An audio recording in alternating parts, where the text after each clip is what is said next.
പക്ഷെ ഈ കോൺഗ്രസിന്റെ ബീറ്റ് നോക്കണ കുറച്ച് ആളുകളെ, എല്ലാവരും അല്ല കേട്ടോ, കുറച്ച് ആളുകളെ CPM കൈകാര്യം ചെയ്യണമെന്ന് എനിക്കറിയാം. ഞാൻ ഇനി അടുത്ത പ്രാവശ്യം അവരുടെ പേര് കൂടി പറയും. ചിരിച്ചോണ്ടേ പറയുള്ളൂ. ഇനി എല്ലാം ചിരിച്ചോണ്ട് പറയില്ല, ദേഷ്യപ്പെടില്ല. ഇന്ത്യയിൽ എല്ലായിടത്തും സജീവമാണല്ലോ, കേരളത്തിലും സജീവമാണല്ലോ. ഓരോ കോൺഗ്രസ് പ്രവർത്തകനും കോൺഗ്രസും കേരളമായിട്ട് ബന്ധമുള്ള മുഴുവൻ ആളുകളും കേരളത്തിൽ സജീവമാവണമെന്ന് കേരളത്തിലെ ജനത ആഗ്രഹിക്കുന്നുണ്ട്. വെൽഫെയർ പാർട്ടിയുടെ പിന്തുണ മുസ്ലിം ലീഗിന് ലഭിക്കുകയല്ല, UDFുമായി വെൽഫെയർ പാർട്ടി സഹകരിച്ചിരുന്നു. അത് പഞ്ചായത്ത് തെരഞ്ഞെടുപ്പിൽ മാത്രമല്ല, നിയമസഭാ പാർലമെന്റ് തെരഞ്ഞെടുപ്പിലും കഴിഞ്ഞ തവണയും അതിന് മുമ്പത്തെ തവണയും സഹകരിച്ചിട്ടുണ്ട്. നമസ്കാരം. ന്യൂസ് ആൻഡ് വ്യൂസ് ആരംഭിക്കുന്നു.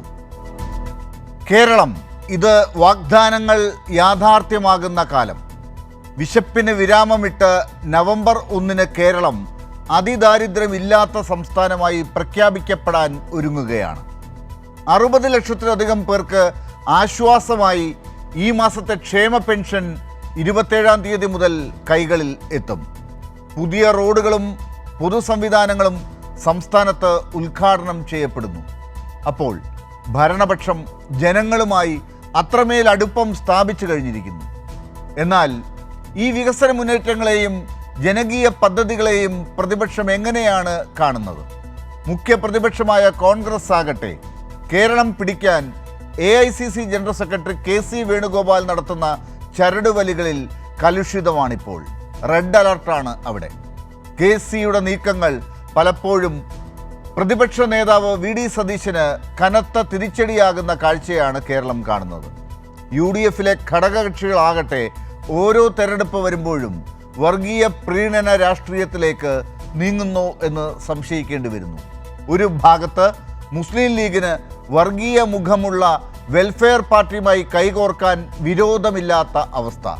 മറുഭാഗത്ത് വിപ്ലവം എന്ന് മേനി നടിക്കുന്ന പ്രേമചന്ദ്രൻ്റെ RSPക്ക് വർഗീയ മുഖം ആരോപിക്കപ്പെടുന്നതിന് വേണ്ടി ആവശ്യത്തിലധികം കാര്യങ്ങൾ പ്രേമചന്ദ്രൻ തന്നെ ഒപ്പിക്കുന്നു. ചോദ്യം ഇതാണ്: ഒരു വശത്ത് ക്ഷേമവും വികസനവും നടപ്പാക്കുന്ന സർക്കാർ, മറുവശത്ത് ഗ്രൂപ്പ് പോരിലും വർഗീയ കൂട്ടുകെട്ടുകളിലും ലക്ഷ്യബോധം നഷ്ടപ്പെട്ട് ഉഴലുന്ന പ്രതിപക്ഷം.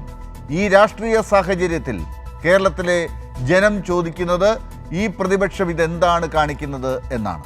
ന്യൂസ് ആൻഡ് വ്യൂസ് പരിശോധിക്കുന്നു ഈ വിഷയം.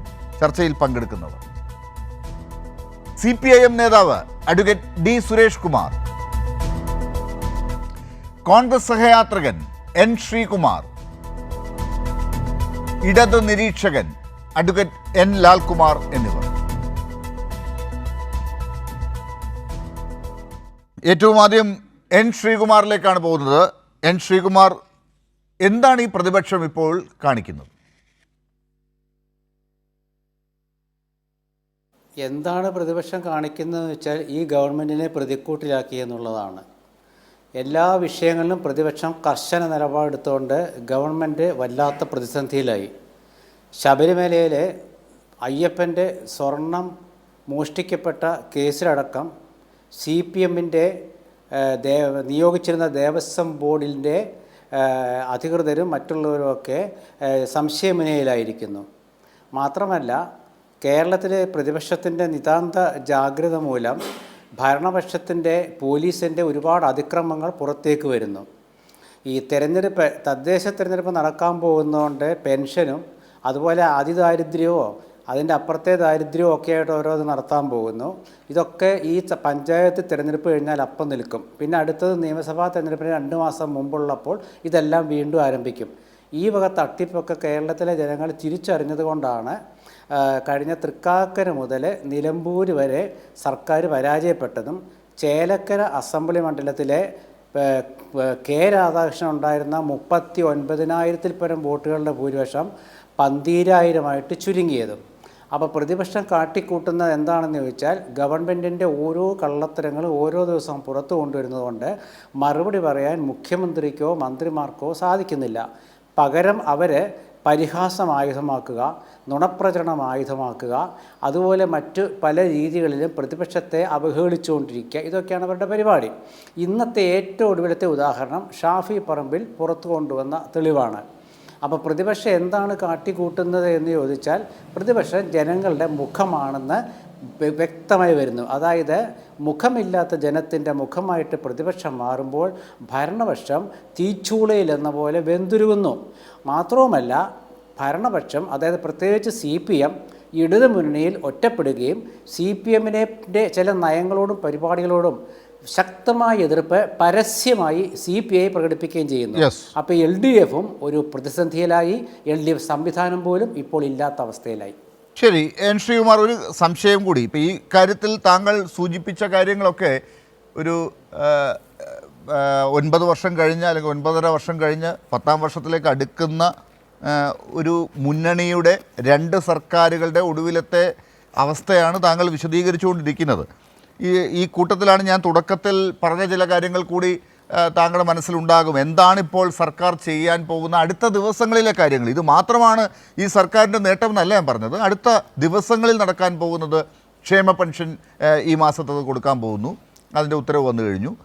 അടുത്തത് ഈ പറഞ്ഞ പോലെ അതിദാരിദ്ര്യമില്ലാത്ത സംസ്ഥാനമെന്ന് പ്രഖ്യാപിക്കാൻ പോകുന്നു. പല കാര്യങ്ങളും പ്രകടന പത്രികയിൽ ഇടതുപക്ഷം പറഞ്ഞിരുന്ന കാര്യങ്ങൾ അതുപോലെ നടപ്പിലാക്കി വരുന്നു, പൂർത്തീകരിച്ചു വരുന്നു എന്നതാണ്. തെരഞ്ഞെടുപ്പുകൾ വന്നോട്ടെ, തെരഞ്ഞെടുപ്പുകൾ വരുമ്പോൾ ഇത് സംഭവിക്കുന്നു എന്നൊക്കെ ഉള്ളത് അങ്ങനെ പാടില്ല എന്ന് നമ്മുടെ രാജ്യത്ത് ആരും അങ്ങനെ പറഞ്ഞിട്ടില്ല. ഒരു പാർട്ടിയും അങ്ങനെ അത് ഒരു അളവുകോലാക്കി എടുത്ത് മുന്നോട്ട് പ്രവർത്തിച്ചിട്ടുമില്ല. എല്ലാവരും തെരഞ്ഞെടുപ്പിന് മുമ്പ് ജനങ്ങളുടെ മുമ്പിലേക്ക് പോകുമ്പോൾ ഇതൊക്കെ പൂർത്തീകരിച്ച് പോകുന്നു എന്ന് മാത്രമാണ് നോക്കാറുള്ളത്. അപ്പോൾ അക്കണക്കിന് നോക്കുമ്പോൾ ഇത്രയും വലിയ കാര്യങ്ങൾ പാവപ്പെട്ട ആളുകളെ സംബന്ധിച്ചിടത്തോളം വരുന്ന കാര്യങ്ങൾ ഒരു പ്രശ്നവുമല്ല. ഈ ശബരിമലയിലെ വിശ്വാസികൾക്ക് പെട്ടെന്ന് അവരെ ഒന്ന് ഇമോഷണലി നമുക്കൊന്ന് കൂടെ നിർത്താൻ പറ്റുമെങ്കിൽ അതൊന്ന് പരീക്ഷിക്കാം എന്ന നിലയ്ക്കുള്ള കാര്യങ്ങൾ മാത്രം വച്ച് ഇപ്പോൾ മുന്നോട്ട് പോകാനാകുമോ പ്രതിപക്ഷത്തിന്? നോക്കൂ, പ്രതിപക്ഷം ചെയ്യുന്ന എന്താണ്? പ്രതിപക്ഷത്തിനൊരു കടമയുണ്ട്. അതായത് ഗവൺമെൻറ് തെറ്റായ വഴിക്ക് പോകുമ്പോൾ അവർ ചെവിക്ക് പിടിച്ച് തിരിച്ച് നേരായ വഴിക്ക് കൊണ്ടുവരിക. ഇപ്പോൾ ശബരിമലയിലത്തെ വിഷയം നിങ്ങൾ പ്രത്യേകം ചോദിച്ചുകൊണ്ട് ഞാൻ പറയുകയാണ്. ശബരിമലയിലെ അയ്യപ്പൻ്റെ സ്വർണ്ണ പാളികളും അതുപോലെ സ്വർണ്ണ വാതിലൊക്കെ ഞാൻ വിശദീകരിക്കുന്നില്ല. അതെന്തായാലും മോഷ്ടിക്കപ്പെട്ടു. അത് ഹൈക്കോടതി കണ്ടെത്തി. ഹൈക്കോടതി ഒരു അന്വേഷണ സംഘത്തെ നിയോഗിച്ചു. ആ സംഘം ഇപ്പോൾ 2 പേരെ അറസ്റ്റ് ചെയ്തു. ഇനി എത്ര പേര് അറസ്റ്റ് ചെയ്യുമെന്ന് അറിയില്ല. എന്തായാലും 8ാമത്തെ പ്രതിസ്ഥാനത്ത് CPM നേതാവിൻ്റെ നേതൃത്വത്തിലുള്ള ദേവസ്വം ബോർഡുമാണ്. അപ്പോൾ അതൊക്കെ എന്തായാലും പുറത്തേക്ക് വരുമ്പോൾ അത് പ്രതിപക്ഷത്തിൽ ഇക്കാര്യങ്ങൾ നമ്മൾ ഒരുപാട് ചർച്ച ചെയ്തത് കൊണ്ട് ഞാനൊന്ന് ചോദിക്കുകയാണ് ശ്രീകുമാർ. അതായത് ഈ പറഞ്ഞ ഹൈക്കോടതിയുടെ നിരീക്ഷണം, അത് ആണല്ലോ പ്രതിപക്ഷം എടുത്തു പറയുന്നത്. ഹൈക്കോടതിയുടെ നിരീക്ഷണത്തിൽ എങ്കിലും UDF ഒക്കെ ഭരിച്ചിരുന്നപ്പോൾ പല കേസുകളും അങ്ങനെയെങ്കിലും മുന്നോട്ട് വന്നിട്ടുണ്ടോ? അപ്പോഴും അന്വേഷിക്കുന്നത് ഈ പറയുന്ന കേരള പോലീസാണ്, വിജിലൻസാണ്. ഇത്രയും കൃത്യമായി ജനങ്ങളുടെ മുമ്പിലേക്ക് അവർക്ക് ഏറ്റവും വിശ്വാസമുള്ള ഒരു സ്ഥാപനത്തിൻ്റെ മുതൽ കൊള്ളയടിച്ച് മുന്നോട്ട് പോകുമ്പോൾ അവരെ കണ്ടുപിടിച്ച് കോടതിക്ക് മുമ്പിൽ, ജനങ്ങൾക്ക് മുമ്പിൽ നിർത്തിക്കൊടുക്കുന്ന ഒരു സർക്കാർ, ഞങ്ങളിതാ ഇത്ര സമയം ചോദിക്കുന്നു എന്ന് പറഞ്ഞ് നിർത്തിക്കൊടുക്കുന്ന ഒരു സർക്കാർ, അങ്ങനെ നമുക്ക് മുമ്പ് പറയാനുണ്ടോ? അല്ല, ഹൈക്കോടതിക്ക് CPM നേതാക്കൾ പറയുന്ന പോലെ CPM-ന് സ്വന്തമായി പോലീസും കോടതിയൊക്കെ ഉണ്ടെന്ന് പറയുന്ന പോലെ ഹൈക്കോടതിക്ക് കോടതി മാത്രമേ ഉള്ളൂ, പോലീസില്ല. അപ്പോൾ ആ പോലീസിനെ കൊടുക്കേണ്ടത് സംസ്ഥാന സർക്കാരാണ്. അതിൽ സംസ്ഥാന സർക്കാരിന് ഇഷ്ടമില്ലാത്ത പോലീസ് ഉദ്യോഗസ്ഥരും ഈ അന്വേഷണ സംഘത്തിലുണ്ട് എന്നുള്ളതാണ് വ്യക്തമായി വരുന്നത്. അപ്പോൾ അതുകൊണ്ട് കൃത്യമായിട്ട് സ്വതന്ത്രമായിട്ടും അന്വേഷണം നടക്കുമെന്നാണ് ജനങ്ങളുടെ പ്രതീക്ഷ. അതിൻ്റെ ഒരു പ്രതിഫലനമൊക്കെ കണ്ടുകൊണ്ടിരിക്കുന്നുണ്ട്. അപ്പോൾ ഈ വിഷയം പ്രതിപക്ഷം കൊണ്ടുവന്നത് ഇത് സത്യത്തിൽ പറഞ്ഞാൽ അതൊക്കെ നമുക്ക് രാഷ്ട്രീയം പറയുമ്പോൾ പറയാമുള്ളതല്ലാതെ പോലീസിൽ കുറേ പേർ സർക്കാരിന് ഇഷ്ടമുള്ളവരും കുറേ പേർ ഇല്ലാത്തവരും എന്നൊരു ലിസ്റ്റുണ്ടോ? അതൊക്കെ നമുക്ക് പറയാമെന്നുള്ളതല്ലാതെ ഇപ്പോൾ പ്രതിപക്ഷത്തിന് കൂടുതൽ താല്പര്യമുള്ള രീതിയിലേക്ക് കാര്യങ്ങൾ നീങ്ങുമ്പോൾ അതൊക്കെ സർക്കാരിന് ഇഷ്ടമില്ലാത്തവർ എന്ന് പറഞ്ഞു പോകാമെന്നല്ലാതെ. ഞാനൊരു ചോദ്യം കൂടി ഈ ഘട്ടത്തിൽ ചോദിക്കട്ടെ. ഇപ്പോൾ പെൻഷനെ സംബന്ധിച്ച്, പെൻഷൻ അടുത്ത ആഴ്ച ഈ മാസത്ത് കൊടുക്കുകയാണെന്ന് പറഞ്ഞപ്പോൾ നമ്മൾ മറ്റൊരു വാർത്ത കൂടെ കേൾക്കുന്നുണ്ട്. അടുത്ത മാസം മുതൽ പെൻഷൻ 200 രൂപ കൂട്ടും എന്ന് പറഞ്ഞ ഒരു കാര്യം. ആ കാര്യം വന്നപ്പോൾ പെട്ടെന്ന് UDF വേവലാതിയിലായി. അടൂർ പ്രകാശൊക്കെ പറഞ്ഞ കാര്യങ്ങൾ ഇപ്പോഴും വൈറലാണ്. എന്താണെന്ന് കേട്ടല്ലോ, താങ്കൾക്ക് മുമ്പിൽ ഞാനത് ഒന്നുകൂടി പറയേണ്ടതുണ്ടോ? ഇതൊക്കെ പ്രകടന പത്രിക നടപ്പിലാക്കാനുള്ളതാണ്, അങ്ങനെയൊക്കെ ചെയ്യാമോ എന്ന് ചോദിക്കുന്നത് ഏത് മാനസികാവസ്ഥയിലാണ്? അല്ലല്ല, പ്രകടന പത്രികത്തെ 900 കാര്യങ്ങളിലെ 900 നടപ്പാക്കുന്നതൊക്കെ പറഞ്ഞ് ഇങ്ങനെ പറയുന്നതിന് വലിയ അർത്ഥമൊന്നുമില്ല. കാരണം അതിൽ പ്രകടന പത്രിക ഇല്ലാത്ത വലിയൊരു പദ്ധതിയായിരുന്നു കേരളയിൽ. അതിൻ്റെ അവസ്ഥ ഇപ്പം നമുക്കറിയാം. അത് പോട്ടെ, ഇവിടെ നിങ്ങൾ പറഞ്ഞ പെൻഷൻ്റെ കാര്യം, ഈ പെൻഷൻ നമ്മുടെ നിലമ്പൂർ തെരഞ്ഞെടുപ്പ് കാലത്ത് ഒരു വിവാദമായത് ഡോക്ടർ ലാലിന് ഓർമ്മയുണ്ടാവുമല്ലോ. അക്കാലത്ത് പെൻഷൻ പ്രഖ്യാപിച്ചപ്പോൾ അന്ന് KC വേണുഗോപാൽ പറഞ്ഞു ഈ തെരഞ്ഞെടുപ്പ് അടുക്കുമ്പോൾ ഇങ്ങനെ പെൻഷൻ പ്രഖ്യാപിക്കുന്നതിനും ഭേദം നേരത്തെ ഞാൻ കൊടുത്തുകൂടെ, ഇതുവരെ തെരഞ്ഞെടുപ്പ് വരെ കാത്തിരിക്കണമെന്ന് ചോദിച്ചില്ല. അത് വലിയ വിവാദമാക്കിയില്ലേ. പക്ഷേ ജനങ്ങൾക്ക് കാര്യം മനസ്സിലായി. അതുകൊണ്ട് ആ ഇടതുമുന്നണിയുടെ സീറ്റ് ജനങ്ങളെടുത്ത് UDFന്റെ കയ്യിൽ കൊടുത്തു. അപ്പൊ പിന്നെ എന്തിനാണ് അടൂർ പ്രകാശ് വീണ്ടും ആ മണ്ടത്തരം പറഞ്ഞത്? അതായത് KC വേണുഗോപാൽ എന്ന് പറഞ്ഞതുപോലെയല്ലേ കാര്യങ്ങൾ നടന്നത്? ഇപ്പോൾ അടൂർ പ്രകാശ് ഈ പറഞ്ഞതിൻ്റെ അർത്ഥം എന്താണ്? അപ്പോൾ ഈ ഇടതുപക്ഷം വീണ്ടും എന്നിട്ട് ഒരു തെരഞ്ഞെടുപ്പിൽ അത് ഏറ്റില്ലെങ്കിൽ പിന്നെയും തെരഞ്ഞെടുപ്പ് വരുമ്പോൾ ഇത് ഏൽക്കുമെന്ന് ഇടതുപക്ഷവും കരുതുന്നുണ്ടാകുമോ? അതൊക്കെ അപ്പോൾ വെറുതെ പറച്ചിലുകളല്ലേ? ജനങ്ങൾക്ക് കിട്ടുന്നത് കിട്ടിക്കോട്ടെ എന്ന് എന്തുകൊണ്ടാണ് പ്രതിപക്ഷം വിചാരിക്കാത്തത്? ജനങ്ങൾക്ക് കിട്ടുന്ന യഥാസമയം കൊടുക്കണം. 3-4 മാസം കുടിശ്ശിക വെച്ചോണ്ടിരുന്ന അല്ല ക്ഷേമ പെൻഷൻ മാത്രമല്ലല്ലോ, നിർമ്മാണ തൊഴിലാളി ക്ഷേമനിധി പെൻഷൻ എത്രയോ മാസത്തെയാണ് കൊടുക്കാനുള്ളത്. അതുപോലെ ഇപ്പോൾ നിർമ്മാണ തൊഴിലാളികളുടെ ആ പെൻഷൻ മാത്രമാണോ അടൂർ പ്രകാശ് ഉദ്ദേശിച്ചത്? അതെനിക്കറിയില്ല. ഞാൻ പറയുന്നത് എന്താണെന്ന് വെച്ചാൽ നിങ്ങൾ ചോദിച്ച ചോദ്യത്തിൻ്റെ ഉത്തരവാണ്. അതായത് ക്ഷേമ പെൻഷൻ എന്ന് പറയുമ്പോൾ എല്ലാ മാസവും കൊടുക്കണം. അത് 2-3 മാസം കൂടുകയും ഏതെങ്കിലും തിരഞ്ഞെടുപ്പ് വരുമ്പം ഒരുമിച്ച് കൊടുക്കുകയും പിന്നെ 200 രൂപ കൂട്ടുക എന്നൊക്കെ പറയുന്നത് നമ്മുടെ നാട്ടിൽ അങ്ങനെ ഒരു സ്ഥിതി അല്ലല്ലോ കാലാകാലങ്ങളായി വന്നുകൊണ്ടിരുന്നത്. ഇപ്പോഴെങ്കിലും ഒരു സെറ്റപ്പിലേക്ക് വരുന്നുണ്ടെങ്കിൽ, അതിലേക്ക് കാര്യങ്ങൾ എത്തിക്കാൻ ശ്രമിക്കുന്നുണ്ടെങ്കിൽ, നമുക്കിനി ആരടുത്ത് വന്നാലും ശരി ഇനി ഇതൊക്കെ ഏറ്റുപിടിച്ച് മുന്നോട്ട് കൊണ്ടുപോവുക എന്നുള്ളതിലേക്ക് നോക്കുക. അതിലേക്കൊരു നല്ല വഴി തുറന്നു വെക്കുമ്പോൾ അതിനെ എന്തിനാണ് ഒരു തരം നമുക്കത് നമ്മുടെ കാലത്ത് സംഭവിക്കാത്തത് ഇവരുടെ കാലത്ത് സംഭവിക്കേണ്ട എന്നൊക്കെ വരുന്ന രീതിയിൽ കാണുന്നത്? അല്ല, അങ്ങനെയൊന്നുമില്ല. UDFന്റെ ഭരണകാലത്ത് 16 മാസത്തെ പെൻഷൻ കൊടുക്കാണ്ടെന്ന് ഉള്ള ഒരു വസ്തുതാവിരുദ്ധമായ പ്രചരണം നടത്തിയ ഒരു പാർട്ടിയാണ് CPM. അത് കൃത്യമായിട്ട് നിയമസഭയിൽ അത് മന്ത്രി തന്നെ പറഞ്ഞു അത്ര കൊടുക്കാനില്ല എന്നുള്ളത്. അതൊക്കെ ഇങ്ങനെ അതാ പറഞ്ഞ നുണ ഒരു പ്രചരണായുധമാക്കുന്ന ഒരു സംവിധാനം ഇന്ന് കേരളത്തിലുണ്ട്. അപ്പോൾ അതുകൊണ്ട് അതൊക്കെ ജാഗ്രതയോടെ പ്രതിപക്ഷം ഇരിക്കുകയാണ്. ഇപ്പം നോക്കൂ, ആശാ വർക്കർമാർ തിരുവനന്തപുരത്ത് എത്ര ദിവസമായി? ഇന്നലെ അവർ സമരം ചെയ്തു, ക്ലിഫ് ഹൗസിലേക്ക് സമരം ചെയ്തു. തിരിഞ്ഞു നോക്കിയോ? എന്താ അവർക്കെന്താ പണം കൊടുക്കാനില്ലല്ലോ? അല്ല, ആശാ വർക്കർമാർ നമുക്ക് പറയാൻ പറ്റില്ല. സമരം ചെയ്യുന്ന ആശാ വർക്കർമാർ ഒരു വിഭാഗം. അതിലിവിടെ ഈ ഇന്നലെ ഈ മഴയത്ത് പോയി നിന്നവരിലൊക്കെ ആളുകളുടെ എല്ലാവരുടെയും മുഖം എടുത്ത് കാണിക്കേണ്ടതാണ്. എല്ലാവരും ആശാ വർക്കർമാരെല്ലാവരോടും സ്നേഹമുള്ളവരൊക്കെ കാണും. അതൊന്നും നമുക്ക് നോക്കേണ്ട ആവശ്യമില്ല. ഞാനിപ്പോൾ ഈ ഘട്ടത്തിൽ ഒരു കാര്യം കൂടി അങ്ങോട്ട് ചോദിച്ചിട്ട് ഞാൻ അടുത്ത ആളിലേക്ക് പോകാം. ഇപ്പോൾ വസ്തുതാവിരുദ്ധമായ പല കള്ളപ്രചരണങ്ങളും നടത്തുകയാണെന്നൊക്കെ പറയുമ്പോൾ ഇതിപ്പോൾ 1600 രൂപ വെച്ച് മാസം കൊടുക്കുകയാണ്. ഇപ്പോൾ ഈ മാസത്തെ പെൻഷനാണ് കൊടുക്കാനുള്ളത്. അടുത്ത ആഴ്ച 1600 കൊടുക്കുകയാണ്. വസ്തുതയാണത്. ഇതുവരെ ഒരു സർക്കാരും കൊടുത്തിട്ടില്ലാത്തൊരു വസ്തുതയാണത്. അതൊരു ചെറിയ കാര്യമായി കാണും. എത്രയോ ആളുകൾ പറയുന്നു നല്ലതല്ലേ, തരട്ടെ, കൊടുക്കട്ടെ, കൂട്ടുകയാണെങ്കിൽ അതും നല്ലതല്ലേ എന്ന്. സാധാരണ ആൾ 60 ലക്ഷത്തിൽ പരം ആളുകൾക്ക് സഹായകരമാകുന്നൊരു കാര്യമാണ്. ഇപ്പോഴും പ്രതിപക്ഷം ഈ കാര്യത്തിൽ മുറുകെ പിടിക്കുന്നത് എന്തിനാണ്? ഇങ്ങനെ കൊടുക്കണ്ട, ഇത് തെരഞ്ഞെടുപ്പ് കാലത്തെ കണ്ണിപ്പൊടിയിടലാണെന്ന്. അല്ല, ആരാ കൊടുക്കണ്ടെന്ന് പറഞ്ഞേ? അല്ല, ഇത് ചെയ്യാൻ പാടില്ല. ഈ പറഞ്ഞ പ്രകടന പത്രികയിൽ പറഞ്ഞു കൺവീനറാണ്. അല്ലല്ല, അങ്ങനെയൊന്നുമല്ല പറഞ്ഞത്. ക്ഷേമ പെൻഷൻ എന്ന് പറഞ്ഞാൽ ഇടതുമുന്നണിയുടെ പരിപാടിയൊന്നുമല്ല. അത് എല്ലാവരും കൊടുത്തിട്ടുണ്ട്. അത്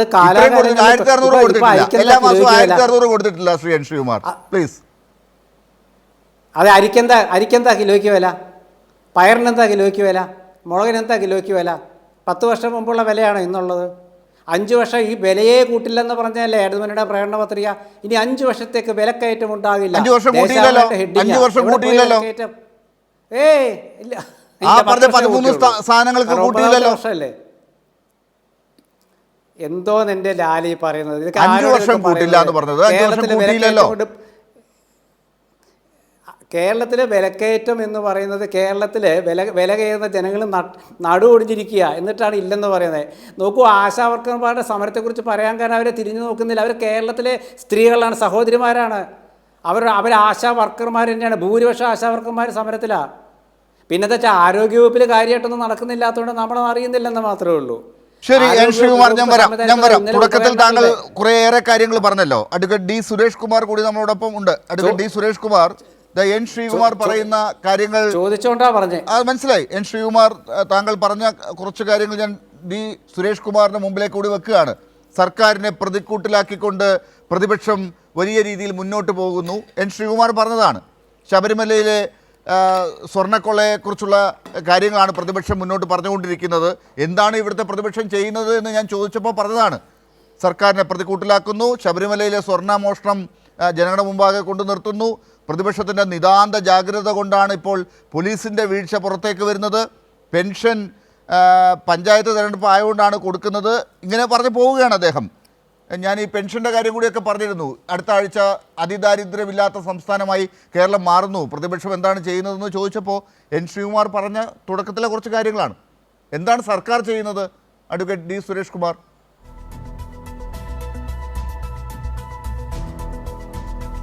അല്ല, ചോദ്യവും ഉത്തരവും ബഹുമാനപ്പെട്ട ആങ്കർ തന്നെ ഇവിടെ പറഞ്ഞിട്ടുണ്ട്. ഞാൻ അതിൻ്റെ ഡീറ്റെയിൽ ആയിട്ടുള്ള വിശദാംശങ്ങളിലേക്ക് പോകുന്നില്ല. നോക്കൂ, 2025 നവംബർ 1 കേരളം ഇന്ത്യക്ക് തന്നെ മാതൃകയായി ലോകത്തിന് മാതൃകയായി ഒരു വലിയ പ്രഖ്യാപനത്തിലേക്ക് പോവുകയാണ്. അതിദരിദ്രരില്ലാത്ത നാടായി നമ്മുടെ നാട് മാറുകയാണ്. ഏറ്റവും അധികം ഓരോ മലയാളിയും, ലോകത്തെവിടെയുമുള്ള ഒരു മലയാളിയും സന്തോഷിക്കേണ്ടുന്ന, അഭിമാനിക്കേണ്ടുന്ന ഈ സന്ദർഭത്തിൽ പോലും അതിനെ കുറ്റവിചാരണ ചെയ്യാനും എവിടെയെങ്കിലും ഏതെങ്കിലും ഒരു അതിദരിദ്രൻ അവശേഷിക്കുന്നുണ്ടോ എന്ന് ഭൂതക്കണ്ണാടി വെച്ച് കണ്ടുപിടിക്കാനുള്ള വ്യഗ്രതയിലാണ് UDFും കോൺഗ്രസും എന്നുള്ളത് കേരളത്തെപ്പോലും നാണിപ്പിക്കുന്ന നിലയിലാണ് ഇവരുടെ പോക്ക് എന്നുള്ളത് നമുക്ക് മനസ്സിലാക്കാൻ വേണ്ടി സാധിക്കും. ഇവിടെ കേരളീയരും കേരള വിരുദ്ധരുമാണ്. ഞാനത് പറയാൻ കാരണം, കേരളം ഏതൊക്കെ കാര്യത്തിലാണ് പിന്നിൽ നിൽക്കുന്നത്, കേരളത്തിൽ എന്തൊക്കെയാണ് ന്യൂനതകൾ, കേരളം ഏതെല്ലാം കാര്യങ്ങളിൽ താഴോട്ട് പോകുന്നു എന്ന് ഗവേഷണ ബുദ്ധിയോടുകൂടി കണ്ടുപിടിക്കുന്നതിനുള്ള വ്യഗ്രത പലപ്പോഴും കോൺഗ്രസിൻ്റെ നേതാക്കന്മാർ, ഉത്തരവാദിത്തപ്പെട്ട ആളുകൾ കാണിക്കുന്നുണ്ട് എന്നുള്ളതാണ് നമ്മളെ അതിശയിപ്പിക്കുന്നത്. നമ്മുടെ നാട്ടിൽ എന്തെങ്കിലും കുറവുണ്ടോ, ആ കുറവുകൾ പരിഹരിക്കാൻ വേണ്ടുന്ന ഇടപെടൽ നടത്താതെ ഒരു സംഗതിയും ഇതിനകത്ത് ചെയ്യുന്നില്ല എന്നാണ് ഞാൻ മനസ്സിലാക്കുന്നത്. നിങ്ങൾ നോക്കൂ, ഈ സർക്കാർ അധികാരത്തിൽ വരുമ്പോൾ പ്രതിപക്ഷ നേതാവായി തിരഞ്ഞെടുക്കപ്പെട്ട ബഹുമാനപ്പെട്ട ശ്രീ VD സതീശൻ അദ്ദേഹം പറഞ്ഞത്, ഞങ്ങൾ ക്രിയാത്മക പ്രതിപക്ഷമായി കേരളത്തിൽ പ്രവർത്തിക്കും. ജനങ്ങളുടെ മാൻഡേറ്റ് അനുസരിച്ച് ഇടതുപക്ഷ ജനാധിപത്യ മുന്നണിക്ക് വീണ്ടും സർക്കാർ രൂപീകരിക്കുന്നതിനുള്ള അധികാരത്തിലെത്തുന്നതിനുള്ള കൃത്യമായ ഭൂരിപക്ഷമുണ്ട്. അതുകൊണ്ട് തന്നെ ഞങ്ങൾ ക്രിയാത്മക പ്രതിപക്ഷമായി പ്രവർത്തിക്കുമെന്നാണ് അവർ പറഞ്ഞത്.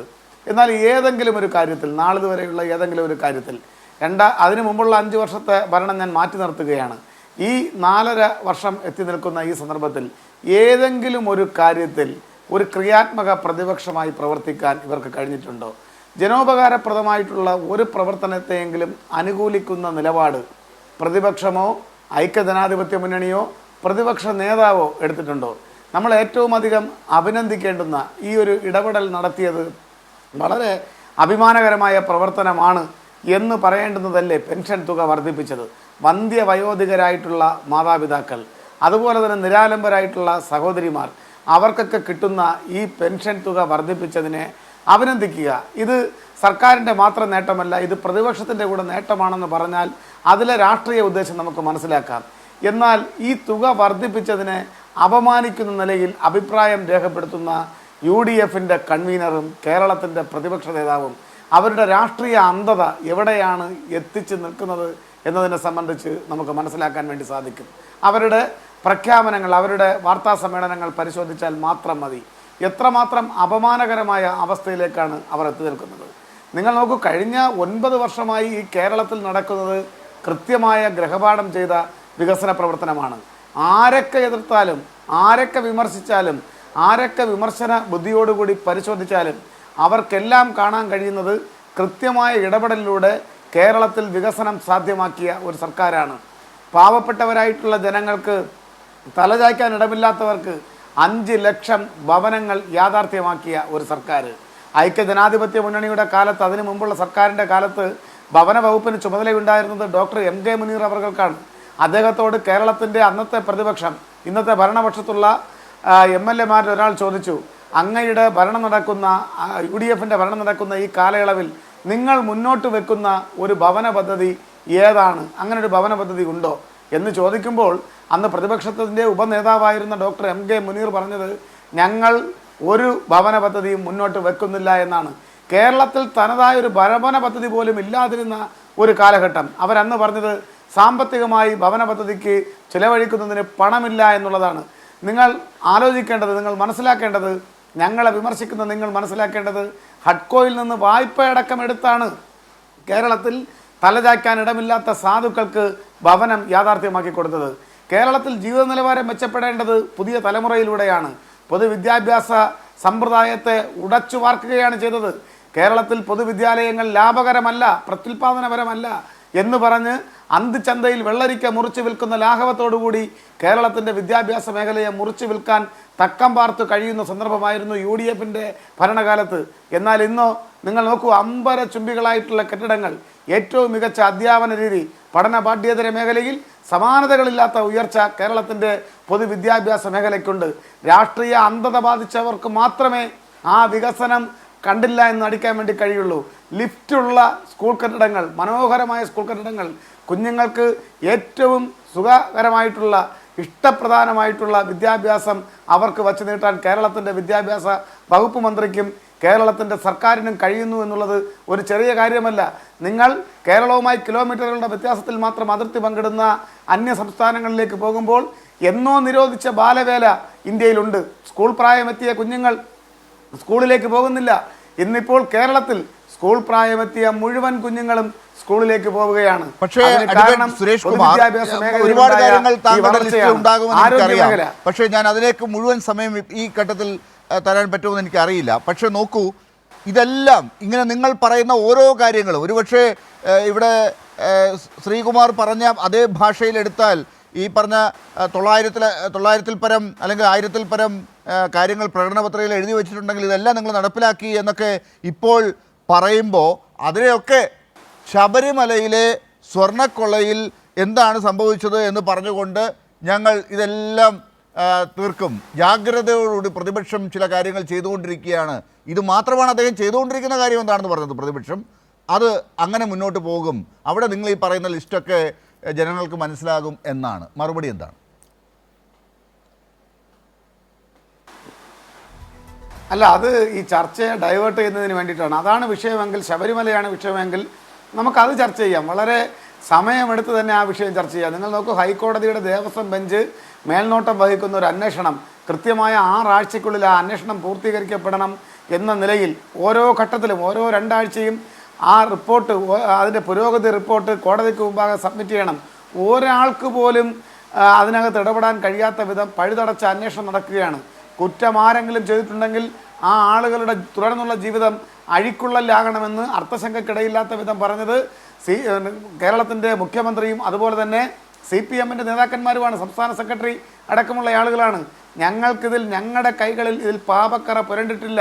ഏതെങ്കിലും രൂപത്തിലുള്ള അന്യായമായിട്ടുള്ള കാര്യങ്ങൾ അവിടെ നടന്നിട്ടുണ്ടെങ്കിൽ ആ ആളുകളുടെ തുടർന്നുള്ള ജീവിതം എവിടെയായിരിക്കുമെന്നുള്ളതിനെ സംബന്ധിച്ച് വ്യക്തമായ ധാരണ ഞങ്ങൾക്കുണ്ട്. അതുകൊണ്ടാണ് ഈ അന്വേഷണത്തെ അടക്കം സർവാത്മന സ്വാഗതം ചെയ്തുകൊണ്ട് CPM-ഉം LDF-ഉം മന്ത്രിസഭയും മുന്നോട്ട് പോകുന്നത്. അവിടെ ഞങ്ങൾക്ക് എന്താ ഭയക്കാനുള്ളത്? നിങ്ങൾ വിചാരിക്കുന്ന ആളുകൾ അന്വേഷണ പരിധിയിൽ വരുന്നില്ല എന്ന് കണ്ടപ്പോൾ ഈ അന്വേഷണത്തിൻ്റെ കാര്യത്തിൽ പോലും വളരെ നിഷ്പക്ഷമായി സത്യസന്ധമായി ഹൈക്കോടതിയുടെ മേൽനോട്ടത്തിൽ നടക്കുന്ന ഈ അന്വേഷണത്തെ പോലും സംശയദൃഷ്ടിയോട് കൂടിയിട്ടല്ലേ ഇപ്പോൾ ഐക്യജനാധിപത്യ മുന്നണിയുടെ നേതാക്കന്മാർ വീക്ഷിക്കുന്നത്. എത്രയോ ആളുകൾ പറഞ്ഞു കഴിഞ്ഞു, നിങ്ങൾക്ക് RSS-നും കോൺഗ്രസിനും ഇതിനകത്ത് ഒരേ ന്യായമല്ലേ? നിങ്ങൾ പറയുകയാണ് കേന്ദ്ര ഏജൻസി വരണം. ഞങ്ങൾ സ്വാഗതം ചെയ്യുകയാണ്. കേന്ദ്ര ഏജൻസി വരട്ടെ, അല്ലെങ്കിൽ മറ്റേതെങ്കിലും ഏജൻസി ഉണ്ടെങ്കിൽ വരട്ടെ, ഇപ്പം നടക്കുന്ന അന്വേഷണം നടക്കട്ടെ. നടന്ന് ആ അന്വേഷണത്തിൻ്റെ പൂർത്തീകരണം എത്തുമ്പോൾ ഇതിനകത്ത് തെറ്റ് ചെയ്തിട്ടുള്ള ആരെങ്കിലും ഉണ്ടെങ്കിൽ അവർ പിടിക്കപ്പെടും. നിങ്ങൾ കരുതുന്നത് പോലെ ഒരു രാഷ്ട്രീയ നേതൃത്വത്തിൻ്റെയും തലക്കിലേക്ക് ഇതിനെ കെട്ടിവെക്കാൻ നിങ്ങൾക്ക് സാധിക്കില്ല. ഇത് നിങ്ങൾക്ക് മറ്റു രാഷ്ട്രീയ പ്രശ്നങ്ങളില്ലാത്തതിനാൽ, വികസന പ്രശ്നം ചർച്ച ചെയ്യാൻ നിങ്ങൾ മടിക്കുന്നതിനാൽ നിങ്ങൾ മതത്തെയും ശബരിമലയെയും കൂട്ടുപിടിച്ചുകൊണ്ട് ഏതെങ്കിലും രൂപത്തിൽ രാഷ്ട്രീയ നേട്ടം, സങ്കുചിതമായ രാഷ്ട്രീയ നേട്ടം ഉണ്ടാക്കാൻ കഴിയുമോ എന്ന് ഗവേഷണം നടത്തുകയാണെന്നുള്ളത് ഏതൊരാൾക്കും മനസ്സിലാക്കാൻ വേണ്ടി സാധിക്കും. രാഷ്ട്രീയം അറിയുന്ന, രാഷ്ട്രീയം ചിന്തിക്കുന്ന, രാഷ്ട്രീയം പഠിക്കാൻ ശ്രമിക്കുന്ന, ദൈനംദിന രാഷ്ട്രീയം കൈകാര്യം ചെയ്യുന്ന ഏതൊരാൾക്കും മനസ്സിലാക്കാൻ വേണ്ടി സാധിക്കും. നിങ്ങൾ ചെയ്യുന്നത് മതത്തെ ഇളക്കിവിട്ട്, ദൗർബല്യങ്ങളെ ഇളക്കിവിട്ട് ഈ നാട്ടിൽ ഏതെങ്കിലും രൂപത്തിലുള്ള കേവല രാഷ്ട്രീയ ലാഭം കൊയ്യാൻ സാധിക്കുമോ എന്ന ഗവേഷണമാണ് UDF, ഐക്യജനാധിപത്യ മുന്നണി, BJP ഈ സംസ്ഥാനത്ത് നടത്തിക്കൊണ്ടിരിക്കുന്നത്. ശരി, അഡ്വക്കേറ്റ് N. ലാൽകുമാർ, നോക്കൂ എന്താണ് ഈ സർക്കാർ ചെയ്യുന്നത് എന്നുള്ളത് കൃത്യമായി അത് മുഴുമിപ്പിക്കാൻ ഒരുപക്ഷെ ഈ സമയം പോരാത്തത് കൊണ്ട് ഞാൻ ഇടപെട്ട് സുരേഷ് കുമാറിനെ പിൻവലിപ്പിക്കുകയായിരുന്നു. അദ്ദേഹത്തിന് പൂർത്തിയാക്കാനായില്ല. പക്ഷേ N. ശ്രീകുമാർ അദ്ദേഹത്തിൻ്റെ സമയം എടുത്ത് അദ്ദേഹം പൂർത്തീകരിച്ചൊരു കാര്യമുണ്ട്. അദ്ദേഹം ഈ പറഞ്ഞ സർക്കാരിനെ പ്രതിപക്ഷം എന്ത് ചെയ്താണ് മുന്നോട്ട് കൊണ്ടുപോകുന്നത് എന്നുള്ളതിന് അദ്ദേഹത്തിന് ഏത് പ്രശ്നത്തെക്കുറിച്ചും പറയുമ്പോൾ ശബരിമലയാണ് പറയാനുണ്ടായിരുന്നത്. അവിടെ ഈ പറയുന്ന സ്വർണ്ണക്കൊള്ളയുടെ കാര്യങ്ങളാണ് പറയാനുണ്ടായിരുന്നത്. അപ്പോൾ ഹൈക്കോടതിയുടെ മേൽനോട്ടമാണ് പറയാനുണ്ടായിരുന്നത്. അതും സർക്കാരിൻ്റെ പോലീസാണ് എന്നുള്ളത് പോലും അംഗീകരിക്കാൻ പോലും തയ്യാറല്ലായിരുന്നു. അപ്പോൾ ശരിക്കും പ്രതിപക്ഷം എന്താണ് ചെയ്യുന്നത് എന്ന് ഇവിടെ മാധ്യമങ്ങളിൽ പറഞ്ഞു കേൾക്കുന്ന കുറേ കാര്യങ്ങളുണ്ടല്ലോ. കോൺഗ്രസിനകത്ത് നടക്കുന്നത് എന്താണ്, മുസ്ലിം ലീഗിൽ നടക്കുന്നത് എന്താണ്, RSPയിൽ നടക്കുന്നത് എന്താണ് എന്ന് അതൊക്കെ എൻ ശ്രീകുമാർ മറച്ചു വെച്ചുകൊണ്ട് ഈ കാര്യങ്ങൾ ഇങ്ങനെ പറയുന്നത് മാധ്യമങ്ങളിൽ ഒരു തെറ്റായ ഇമേജ് ഉണ്ടാക്കുക എന്നുള്ളത് മാത്രമേ അദ്ദേഹം ഉദ്ദേശിക്കുന്നുള്ളൂ, അതോ ശരിക്കും പ്രതിപക്ഷം ഇങ്ങനെ തന്നെയാണോ പോകുന്നത്? ഒരു ദിശാസൂചികയില്ല എന്നുള്ളത് വളരെ വ്യക്തമാണ്. കുറച്ചു കാലങ്ങളായി പ്രതിപക്ഷത്തിന്റെ രീതി, കുറച്ചു കാലം എന്ന് പറഞ്ഞാൽ ഇടതുപക്ഷ സർക്കാർ ആദ്യം വന്ന ശേഷം തന്നെ ഈ കോൺഗ്രസ് അടങ്ങുന്ന UDF മുന്നണിക്ക് അവർക്ക് എന്ത് ചെയ്യണം, എന്താണ് യഥാർത്ഥത്തിൽ ഒരു പ്രതിപക്ഷത്തിന്റെ റോള് എന്ന് വ്യക്തമായി മനസ്സിലാക്കാൻ പറ്റാത്ത കാര്യങ്ങളാണ് അവർ ചെയ്തുകൊണ്ടിരിക്കുന്നത്. ഇവിടെ ഇപ്പൊ നോക്കൂ, ശ്രീമാരേട്ടൻ പറഞ്ഞ ഓരോ പോയിന്റിനും ഞാൻ മറുപടി പറയാം. കേരളയുമായി ബന്ധപ്പെട്ട് എന്തായി, കേരളയിൽ നടന്നില്ല എന്നുള്ളത് ഈ സംസ്ഥാനത്തിന്റെ വിജയമാണോ പരാജയമാണോ? യഥാർത്ഥത്തിൽ കേരളയിൽ എന്ന് പറയുന്ന സംവിധാനം തുരങ്കം വെച്ചത് വഴി ഈ നാട്ടിൽ നടക്കാൻ സാധ്യത ഉണ്ടായിരുന്ന ഒരു വലിയ വികസന മാതൃകയെ, വികസന സാധ്യതയെ ഇല്ലാതാക്കുകയാണ് പ്രതിപക്ഷം ചെയ്തത്. ലോകമെമ്പാടും ശ്രീകുമാരേട്ടൻ ലോകം എല്ലാം പോയി യാത്ര ചെയ്തിട്ടുള്ള ഒരാളാണ്. അമേരിക്കയിലും യൂറോപ്പിലും അല്ലെങ്കിൽ ഗൾഫിലൊക്കെ അദ്ദേഹം ഇറങ്ങി പോകുന്നുണ്ട്. ഈ നാടുകളിലൊക്കെ പോകുമ്പോൾ മെട്രോ റെയിലിന്റെ സ്പീഡ് റെയിൽ സിസ്റ്റം എങ്ങനെയാണ് പോകുന്നതെന്ന് വളരെ വ്യക്തമായിട്ട് മനസ്സിലാവും. അങ്ങനെ ഒരു സംവിധാനം കേരളത്തിൽ കാസർഗോഡ് തൊട്ട് തിരുവനന്തപുരം വരെ കണക്ട് ചെയ്യത്തക്ക രീതിയിലൊരു സംവിധാനം വേണമെന്ന് ഇടതുപക്ഷ സർക്കാർ ചിന്തിക്കുന്നതിനെ തുരങ്കം വെക്കുകയാണ് പ്രതിപക്ഷത്തിന്റെ ജോലിയെങ്കിൽ അതിനെ വികസനത്തിനെ ഇല്ലാതാക്കുക എന്നുള്ളതാണ് നടക്കുന്നത്. അല്ലാതെ പ്രതിപക്ഷത്തിന്റെ യഥാർത്ഥ കർമ്മമല്ല നടക്കുന്നത്. കാര്യം ഈ പറയുന്ന കേരളയിൽ എന്ന് പറയുന്ന പദ്ധതി ഏതെങ്കിലും തരത്തിൽ നടന്നു പോയാൽ അത് ഉണ്ടാക്കാൻ, സംസ്ഥാനത്തിനുണ്ടാക്കാൻ പറ്റുന്ന വികസന സാധ്യതയും സർക്കാരിനുണ്ടാകാൻ പറ്റുന്ന ഒരു ഇമേജും ഇല്ലാതാക്കാൻ വേണ്ടി ആൾക്കാരിൽ തെറ്റിദ്ധാരണ പരത്തി പ്രശ്നം ഉണ്ടാക്കി, ഓരോ കേരളയിൽ കുറ്റിയെടുത്ത് ഞങ്ങൾ എറിയും എന്നൊക്കെ പറഞ്ഞ് കയറാൻ ബഹളം ഉണ്ടാക്കി എന്നുള്ളതല്ലാതെ ഒരു മിച്ചമില്ല അതിനകത്ത്. നമ്മൾ ഇതുപോലെ തന്നെ എത്ര കേസിൽ കണ്ടതാണ്. നേരത്തെ പല പദ്ധതികളെ കുറിച്ചും കണ്ടതല്ലേ നമ്മൾ. നാഷണൽ ഹൈവേ ഉൾപ്പെടെയുള്ള കാര്യങ്ങൾ യഥാർത്ഥത്തിൽ എങ്ങനെയാണ് വികസനം ഇവിടെ കൊണ്ടുവരേണ്ടതെന്ന് LDFന്റെ സർക്കാരിന്റെ കീഴിൽ തന്നെ അത് നമുക്ക് മനസ്സിലായിട്ടുള്ളതാണ്. അതാണ് ആദ്യത്തെ ഭാഗം. 2, നോക്കൂ, ഇവിടെ ശ്രീമാരേട്ടൻ ഉന്നയിച്ച ഗൗരവമായിട്ടുള്ള വിഷയം ശബരിമലയുമായി ബന്ധപ്പെട്ടതാണ്. ശബരിമലയുമായി ബന്ധപ്പെട്ട് ആർക്കും തർക്കമില്ല. ഈ പറയുന്ന കുറ്റവാളികളെ ശിക്ഷിക്കണം, അല്ലെങ്കിൽ അവർ ശിക്ഷിക്കപ്പെടണം എന്നുള്ള കാര്യത്തിൽ വ്യക്തതയുണ്ട് എന്ന് മുഖ്യമന്ത്രി വ്യക്തമാക്കിയതാണ്. കേരളത്തിലെ ഏറ്റവും മുതിർന്ന കമ്മ്യൂണിസ്റ്റ് നേതാവാണ് കേരളത്തിന്റെ മുഖ്യമന്ത്രിയായിരിക്കുന്നത്. അദ്ദേഹം വ്യക്തമായി പറഞ്ഞു കഴിഞ്ഞിരിക്കുകയും ചെയ്തിരിക്കുന്നു. അതെല്ലാം പോട്ടെ, നിങ്ങൾക്ക് ഏതെങ്കിലും തരത്തിൽ കുറ്റാന്വേഷണ ഏജൻസിയെ, സ്പെഷ്യൽ ഇൻവെസ്റ്റിഗേഷൻ ടീമിനെ സംശയമുണ്ടെങ്കിൽ അത് മോണിറ്റർ ചെയ്യപ്പെടുന്നത് കേരള ഹൈക്കോടതിയിലെ ഡിവിഷൻ ബെഞ്ചാണ് അവരെ മോണിറ്റർ ചെയ്യുന്നത്. ഏതെങ്കിലും തെറ്റായ മാർഗത്തിൽ കൂടെ തെറ്റായ രീതിയിൽ തെറ്റായി യാത്ര ചെയ്തിട്ടുണ്ടെങ്കിൽ അവരെ ഗൈഡ് ചെയ്യാനും അവരെ മാറ്റണമെന്ന് പറയാനുമുള്ള അവകാശം ഹൈക്കോടതിക്കുണ്ട്. അങ്ങനെ ഇരിക്കെ ആ ഹൈക്കോടതിയുടെ നേതൃത്വത്തിൽ അല്ലെങ്കിൽ ഹൈക്കോടതിയിൽ നേതൃത്വം എന്ന് പറയുന്നത് തെറ്റാണ്, ഹൈക്കോടതിയുടെ മോണിറ്ററിംഗിൽ നടത്തുന്ന ഇൻവെസ്റ്റിഗേഷൻ വേണ്ട. കേന്ദ്രത്തിൽ BJP ഭരിക്കുന്ന കേരളത്തിൽ വർഗീയത പരത്താൻ നോക്കുകയും ശബരിമലയെ ഒരു രാഷ്ട്രീയ ആയുധമാക്കി മാറ്റിയ, യഥാർത്ഥത്തിൽ കേരളത്തിൽ ഇത്രയും വർഗീയമായി ഭിന്നിപ്പിക്കാൻ ശബരിമല വിഷയം കത്തിച്ചു നിർത്തിയ BJP ഭരിക്കുന്ന കേന്ദ്രത്തിന്റെ കയ്യിലിരിക്കുന്ന CBI ഈ വിഷയം അന്വേഷിക്കണമെന്ന് പറയുന്ന പ്രതിപക്ഷ നേതാവിന്റെ ഉദ്ദേശം എന്താണ്? പ്രതിപക്ഷ നേതാവ് സത്യത്തിൽ എന്ത് സതുദ്ദേശത്തോടുകൂടിയാണോ ഈ പറയുന്നത്? ഞാൻ ഉറപ്പിച്ച് പറഞ്ഞു, സതുദ്ദേശത്തോടുകൂടി അല്ല പറയുന്നത്. എനിക്കൊരു സംശയമില്ല കാര്യത്തിൽ. അത് കേരളത്തിനെ സംബന്ധിച്ചിടത്തോളം അതാ ഞാൻ പറഞ്ഞു, ഒരു കാരണവശാലും ഒരു ദിശയുമില്ലാതെ യാത്ര ചെയ്യുന്ന ഒരു UDFനെയാണ് നമ്മൾ കാണുന്നത്. ലീഗിന്റെ ആളെന്ന് പറഞ്ഞിരിക്കുന്നത് നമ്മൾ വെൽഫെയർ പാർട്ടിയുമായിട്ട് യോജിച്ച് പ്രവർത്തിച്ച് നമ്മൾ എല്ലാം നേടും. ഇതിൽ കൂടുതൽ എന്താ? ഇതല്ലേ നമ്മൾ കുറച്ച് നാളായിട്ട് പറഞ്ഞുകൊണ്ടിരിക്കുന്നത്. ലീഗ് വെൽഫെയർ പാർട്ടിയുമായി ചേരുന്നു, അല്ലെങ്കിൽ ഈ പറയുന്ന UDF വെൽഫെയർ പാർട്ടിയുമായി ചേരുന്നു എന്ന് പറഞ്ഞാൽ ആശയപരമായ വലിയ വ്യത്യാസം വന്നിരിക്കുന്നു എന്നുള്ളതാണ്. നോക്കൂ, അവരെ സംബന്ധിച്ചിടത്തോളം രാഷ്ട്രീയ പാർട്ടിയായി അവർ ഡിക്ലെയർ ചെയ്ത്, ജമാഅത്തെ ഇസ്ലാമി രാഷ്ട്രീയ പാർട്ടിയായി ഡിക്ലെയർ ചെയ്ത ശേഷം ഈ രാജ്യത്ത് അവരെന്താ പൊളിറ്റിക്കൽ അജണ്ട എന്താ അവരുടെ? ഇതൊരു മുസ്ലിം ദേശരാഷ്ട്രമാകണം എന്നുള്ളതാണ് അവരുടെ പ്രഥമമായ അജണ്ട. അതിന് നമ്മൾ ഇന്ന് കൊടുക്കേണ്ട കാര്യമില്ല. നോക്കൂ, വോട്ട് മേടിക്കുന്നു അല്ലെങ്കിൽ ഒരാൾ വോട്ട് ചെയ്യുന്നു എന്ന് പറയുന്നത് പോലെയല്ല. ആ ഗ്രൂപ്പ് ഒരു പൊളിറ്റിക്കൽ പാർട്ടിയായി വരികയും ആ പൊളിറ്റിക്കൽ പാർട്ടി പിന്നീട് ഒരു മുന്നണിയുമായി ചേരുമ്പം അതുമായിട്ട് സഹകരിക്കുന്ന രണ്ട് കാര്യങ്ങളാണ്. ഞാൻ അതിനെ വളരെ ഗൗരവത്തോടുകൂടിയാണ് കാണുന്നത്. പക്ഷെ അവർക്ക് അതിനകത്തൊരു പ്രശ്നമില്ല. അടുത്ത വിഷയം നോക്കൂ, UDF-നകത്ത് UDF വളരെ ശക്തമായി പ്രതികരിക്കുന്നു, UDF ഒറ്റക്കെട്ടായി നിൽക്കുന്നു എന്നൊക്കെ പറയുന്നത് ഒരു തെറ്റിദ്ധാരണ മാത്രമാണ്. ഇന്നലെ VD സതീശനോട് മാധ്യമപ്രവർത്തകർ ചോദിച്ചപ്പോൾ ഈ KC വേണുഗോപാൽ കേന്ദ്രത്തിൽ നിന്ന് താഴേക്ക് വരുന്നല്ലോ, ഇപ്പൊ എന്തിനാ ഇങ്ങോട്ട് വരുന്നതെന്ന് എനിക്കറിയില്ല. മറ്റേ വെള്ളിമൂങ്ങ സിനിമയ്ക്കകത്ത് പറയുന്ന പോലെ അവിടെ ഉണ്ട ഒഴുങ്ങി വെച്ചിരിക്കുന്നു എന്ന് പറയുന്ന പോലത്തെ അവസ്ഥയാണ്. അത് പോട്ടെ, അദ്ദേഹം വരാനുള്ള സ്വാതന്ത്ര്യം അദ്ദേഹത്തിനുണ്ട്. കാര്യം അദ്ദേഹം കേരളത്തിലെ MP ആണെങ്കിൽ പോലും കേന്ദ്രത്തിലാണ് അദ്ദേഹം പ്രവർത്തിക്കുന്നത്. കേരളത്തിലേക്ക് തിരിച്ചു വരുന്നു എന്ന് പറഞ്ഞു കഴിഞ്ഞാൽ അതിനകത്തെ ആദ്യത്തെ കാര്യം കേരളത്തിൽ തെരഞ്ഞെടുപ്പിൽ മത്സരിക്കുക എന്നുള്ളതാണ്. അത് പല ആൾക്കാർക്കും ഉണ്ട്. ഷാഫി പറമ്പിൽ ഇപ്പം തിരിച്ച് പാലക്കാട് വന്നാൽ കൊള്ളാവുന്നുണ്ട്. NK പ്രേമേന്ദ്രന് തിരിച്ച് കൊല്ലത്ത് നിയമസഭയിലേക്ക് മത്സരിച്ചാൽ കൊള്ളാവുന്നുണ്ട്. പിന്നെ ഇവരൊക്കെ എന്തിനാണ് പാർലമെന്റിലേക്ക് പോയത്? KC വേണുഗോപാലിന് ഒരു ആശയ വ്യക്തതയുള്ള ഒരു മനുഷ്യനാണെങ്കിൽ KC കോൺഗ്രസിന്റെ സംഘടനാ ജനറൽ സെക്രട്ടറി ആയിട്ടിരിക്കുന്ന ഒരു മനുഷ്യൻ നോക്കൂ, BJPക്ക് ഒരു സീറ്റ് കൊടുക്കാനാണ് അദ്ദേഹത്തിന്റെ പ്രസൻസ് കൊണ്ട് സഹായിക്കപ്പെട്ടത്. അദ്ദേഹം വെക്കേറ്റ് ചെയ്ത സീറ്റിലേക്ക് BJP ജയിച്ചു. ഈ ആശയ വ്യക്തതയാണ് കോൺഗ്രസിനുള്ളത്. ഞാനത് സൂചിപ്പിക്കാൻ ആഗ്രഹിച്ചത്. അപ്പൊ ഞാൻ പറഞ്ഞു വന്നത്, ഈ പറയുന്ന KC വേണുഗോപാൽ താഴേക്ക് വരുമ്പം ഇവിടെ റെഡ് അലേർട്ട് ഉണ്ടാവുന്നു. എന്താണ് ഈ റെഡ് അലേർട്ട്? ആർക്കാണ് റെഡ് അലേർട്ട്? നമുക്കൊരു റെഡ് അലേർട്ടും ഇല്ല. ഞാൻ പറഞ്ഞത്, ഞാനിവിടെ രാഷ്ട്രീയം പറയാൻ തുടങ്ങിയിട്ട് കുറെ ആളുകളായി. KC വേണുഗോപാൽ അവിടെ ഇങ്ങോട്ട് വന്നാലും ഇവിടുന്ന് അങ്ങോട്ട് പോയാലും ഈ സംസ്ഥാനത്തെ രാഷ്ട്രീയത്തിന് പ്രത്യേകിച്ച് ഒന്നും സംഭവിക്കില്ല എന്ന് എനിക്ക് ഉത്തമ ബോധ്യമുണ്ട്. റെഡ് അലേർട്ട് തോന്നിയത് VD സതീശനാണെന്നേ. VD സതീശനാണ് ഈ റെഡ് അലേർട്ട് തോന്നിയിരിക്കുന്നത്. ആ റെഡ് അലേർട്ട് അതിന് തോന്നുകയും ചെയ്യും. ഇത് ഇങ്ങനെ കോൺഗ്രസിനകത്തെ പുഴുക്കുത്തുകളും കോൺഗ്രസിനകത്തെ തമ്മിത്തല്ലും ഇതിനകത്തെ മുന്നണിയും സബ് മുന്നണിയും ഇപ്പൊ നോക്കൂ, ഈ 2-3 ദിവസമായിട്ടുള്ള ചർച്ചയ്ക്കകത്ത് മുഖ്യമന്ത്രി സ്ഥാനാർത്ഥി തെരഞ്ഞെടുപ്പിൽ വരുന്ന സ്ഥാനാർത്ഥിയല്ലേ ഉള്ളൂ, ജയിക്കണോ വേണ്ടെന്ന് ജനമാണല്ലോ തീരുമാനിക്കുന്നത്. അതിനകത്ത് VD സതീശന്റെ പിക്ചർ പോലും ഇല്ല. VD സതീശൻ, രമേശ് ചെന്നിത്തല കുറെ നാളുകൾക്ക് മുമ്പ് പുറത്തായി. ഇപ്പൊ VD സതീശനും ഇല്ല. VD സതീശൻ ഈ സഞ്ചിയൊക്കെ തയ്പ്പിച്ച് വെച്ചിരുന്നതാണ് ഇത് എങ്ങനെയും കിട്ടുമെന്ന് ചോക്കുമെന്ന് അറിയാനായിട്ട്. പക്ഷെ അതും ഇല്ല. ഇപ്പൊ പറയുന്ന പേര് മൊത്തം KC വേണുഗോപാലിന്റെയാണ്. അങ്ങനെ അവര് തമ്മിൽ തല്ലി തീരുന്ന ഒരു സാഹചര്യം, ഒരു ആശയ വ്യക്തതയും ഇല്ലാതെ ഒന്നും. ഇനി ഈ പറയുന്ന മറ്റേ ക്ഷേമ പെൻഷനെ കുറിച്ചൊന്നും ഞാൻ പറയുന്നില്ല. കാരണം വളരെ വ്യക്തമായി ഇവിടെ നേരത്തെ സൂചിപ്പിച്ചിട്ടുള്ളതാണ്, പല സന്ദർഭങ്ങളിൽ സൂചിപ്പിച്ചിട്ടുള്ളതാണ്. ഞങ്ങൾ സൂചിപ്പിച്ചത് തെറ്റാണെന്നിരിക്കട്ടെ, ഈ മേടിച്ച മനുഷ്യർക്കറിയാമല്ലോ അല്ലെ, 19 മാസത്തെ പെൻഷൻ കിട്ടിയിട്ടില്ല. ഞാൻ ഈ നാട് മൊത്തം പോയി സംസാരിച്ചിട്ടുള്ളതാണ്. അപ്പം ഈ നാട്ടുകാരോട് സംസാരിച്ചിട്ടുള്ളതാണ്. 19 മാസത്തെ പെൻഷനായിരുന്നു കുടിശ്ശിക ഉണ്ടായിരുന്നത്.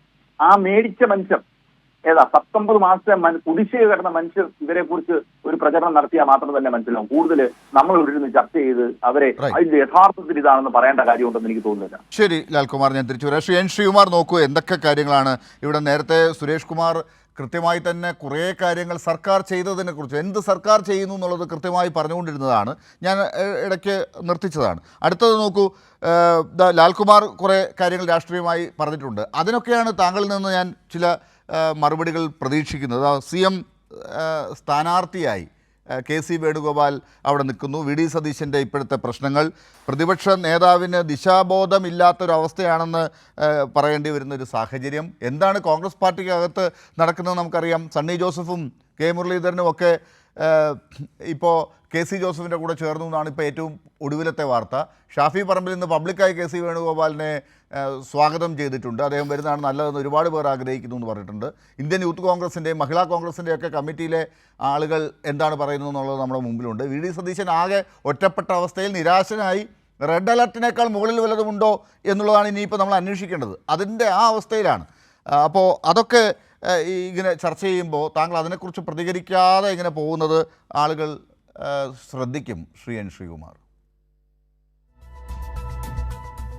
നോക്കൂ ഡോക്ടർ ലാലെ, ഇപ്പോഴല്ലേ ചോദിച്ചത്. അപ്പോൾ അതിന് മുമ്പ് ചോദ്യത്തിന് മുമ്പ് പ്രതികരിക്കാൻ പറ്റില്ലല്ലോ. ഇപ്പം ഞാൻ പ്രതികരിക്കും. കാരണം അത് പ്രതികരിക്കാൻ വളരെ ഇഷ്ടമുള്ള ഒരാളാണ് ഞാൻ. കാരണം KC വേണുഗോപാൽ AICC ജനറൽ സെക്രട്ടറിയാണ്. അദ്ദേഹം കേരളത്തിൽ നിന്നുള്ള നേതാവാണ്. KSU പ്രസിഡൻ്റായിരിക്കും നന്ദാവനം ക്യാമ്പിൽ വെച്ചിട്ട് പോലീസുകാരെ ഇടിച്ച് അദ്ദേഹത്തെ ക്രൂരമായി മർദ്ദിച്ച് പുറത്തേക്കിട്ട ഒരു ചരിത്രം അദ്ദേഹത്തിനുണ്ട്. അപ്പോൾ അദ്ദേഹം കേരളത്തിൽ അന്നത്തെ CPMൻ്റെ ഒരു ബാക്കി പത്രമായ ഇന്നത്തെ പിണറായി ഗവൺമെൻറ്റിനെ പുറത്താക്കാനായിട്ട് ഇനിയുള്ള ഒരു വർഷം അദ്ദേഹം കേരളത്തിൽ സജീവമായിട്ടുണ്ടാവും. അദ്ദേഹം ഇന്നലെ നടത്തിയ പത്രസമ്മേളനം നിങ്ങളൊന്ന് കാണിക്കണം പറ്റുമെങ്കിൽ. അതിൽ അദ്ദേഹം വ്യക്തമായിട്ട് എടുത്തു പറഞ്ഞ കാര്യമുണ്ട്. ഞാൻ കേരളത്തിൽ സജീവമാകും എന്ന് വെച്ചാൽ ആ കസേര ചൂണ്ടിയിട്ടല്ല, ആ കസേരയിൽ ഇരിക്കാനല്ല, ആ കസേര എന്ന് വെച്ചാൽ മുഖ്യമന്ത്രി കസേര, ആ കസേരയിൽ ഇരിക്കാനല്ല എന്ന് 3ഓ 4ഓ വട്ടം അദ്ദേഹം പറഞ്ഞിട്ടാണ് ഇത് പറഞ്ഞത്. അതെന്തിനാണ് അങ്ങനെ പറയുന്നത്? ആരോട് പറഞ്ഞതാണ്? കാണിക്കില്ലെന്നും എനിക്കറിയാം. മീഡിയക്കാർ ചോദിക്കുമ്പോൾ പറയണ്ടേ, അല്ലാണ്ട് മുഖ്യമന്ത്രിയെ പോലെ മിണ്ടാതെ പോകാൻ പറ്റില്ലല്ലോ. പത്രലേഖകർ ചോദിച്ചു, അപ്പോൾ അദ്ദേഹം ഉത്തരം പറഞ്ഞു. നേരെ മറിച്ച് നമ്മുടെ മുഖ്യമന്ത്രി ആണെങ്കിൽ ഉത്തരം പറയില്ല. പത്രലേഖകർ ചോദിച്ചുകൊണ്ട് വേണുഗോപാൽ ഉത്തരം അതാണ് അതിന് വലിയ പ്രാധാന്യമില്ല എന്ന് പറഞ്ഞു. മാധ്യമ പ്രവർത്തകർക്കും അറിയാം, അങ്ങനെ ചോദിക്കുന്നവർക്കും അറിയാം. മുഖ്യമന്ത്രി പറയുമ്പോൾ അവർ മിണ്ടാതെ കേട്ടോണ്ട് പോകും, പിന്നെ ചോദിക്കില്ല. അത് പക്ഷേ കെ.സി. വേണുഗോപാലിൻ്റെ കാര്യത്തിൽ അത് സംഭവിക്കുന്നില്ല. അദ്ദേഹം പറയുന്നുണ്ട്, പിന്നെയും പറയുന്നു. വി.ഡി. സതീശന് അത് മനസ്സിലായി. അപ്പോഴാണ് അദ്ദേഹം പറഞ്ഞത് റെഡ് അലർട്ടാണ് എന്ന്. കെ.സി. വേണുഗോപാലിനോടൊരു ചോദ്യം ചോദിച്ചു, വേണുഗോപാലൻ മറുപടി പറഞ്ഞു. അപ്പം നിങ്ങൾ പറഞ്ഞു മറുപടി എന്താ പറഞ്ഞത് കാര്യം ചോദിച്ചു. മറുപടി പറഞ്ഞില്ലെങ്കിൽ പറയും എന്താ മറുപടി പറയാതെ ചോദിക്കും. അതൊക്കെ സാധാരണ പറഞ്ഞോ, കൈരളിയല്ലേ പറഞ്ഞോ. വി.ഡി. സതീശനോട് ചോദിച്ചു. അപ്പോൾ സതീശന് മനസ്സിലായി ഇത് വേറെ ലക്ഷ്യം വേറെയാണ്. കാരണം ശ്രദ്ധ തിരിക്കാൻ ഈ സ്വർണ്ണക്കൊള്ളയും അതുപോലെ തന്നെ അതിദാരിദ്ര്യവും പെൻഷനും ശമ്പളം ഇല്ലാത്ത കാര്യവും ഒക്കെ കൂടെ ചർച്ച വഴിതിരിച്ചു വിടാനാണെന്ന് മനസ്സിലായപ്പോൾ സതീശൻ പറഞ്ഞു കേരളത്തിൽ നിന്ന് റെഡ് അലർട്ടാണെന്ന് പറഞ്ഞു. എന്ന് വെച്ചാൽ അത്ര ഉള്ളു കാര്യം. അത് തമാശയാണ് കേട്ടോ ശ്രീകുമാർ. അതായത് ഈ സ്വർണ്ണക്കൊള്ളയിൽ നിന്നും മറ്റ് മോശപ്പെട്ട കാര്യങ്ങളിൽ നിന്നൊക്കെ ശ്രദ്ധ തിരിക്കാൻ വേണ്ടി കുറേ നല്ല കാര്യങ്ങൾ ചെയ്യുന്നു ഈ സർക്കാർ. ശ്രദ്ധ തിരിയട്ടെ എന്ന് വെച്ചിട്ട് കുറേ പെൻഷൻ കൊടുക്കുന്നു, കുറേ അതിദാരിദ്ര്യമില്ലാത്ത സംസ്ഥാനമാക്കി കേരളത്തെ മാറ്റുന്നു. ഇത് കൊള്ളാമല്ലോ. ഇങ്ങനെയാണെങ്കിൽ ഇത് കുറേ ഉണ്ടാകട്ടെ എന്നാണ് എൻ്റെ പ്രാർത്ഥന. നോക്കൂ ലാലേ, ഞാൻ നേരത്തെ പറയേണ്ടതെന്ന് വെച്ചാൽ ഈ അതിദാരിദ്ര്യം പറഞ്ഞു തുടങ്ങിയിട്ട് ഇപ്പം വേണമെങ്കിൽ അഡ്വക്കേറ്റ് സുരേഷിന് വേണമെങ്കിൽ ഓർമ്മയുണ്ടാവും, ഡോക്ടർ ലാലിനും ഓർമ്മയുണ്ടാവും. ഈ അതിദാരിദ്ര്യം പറഞ്ഞുവിട്ട് 1.5 വർഷമായി.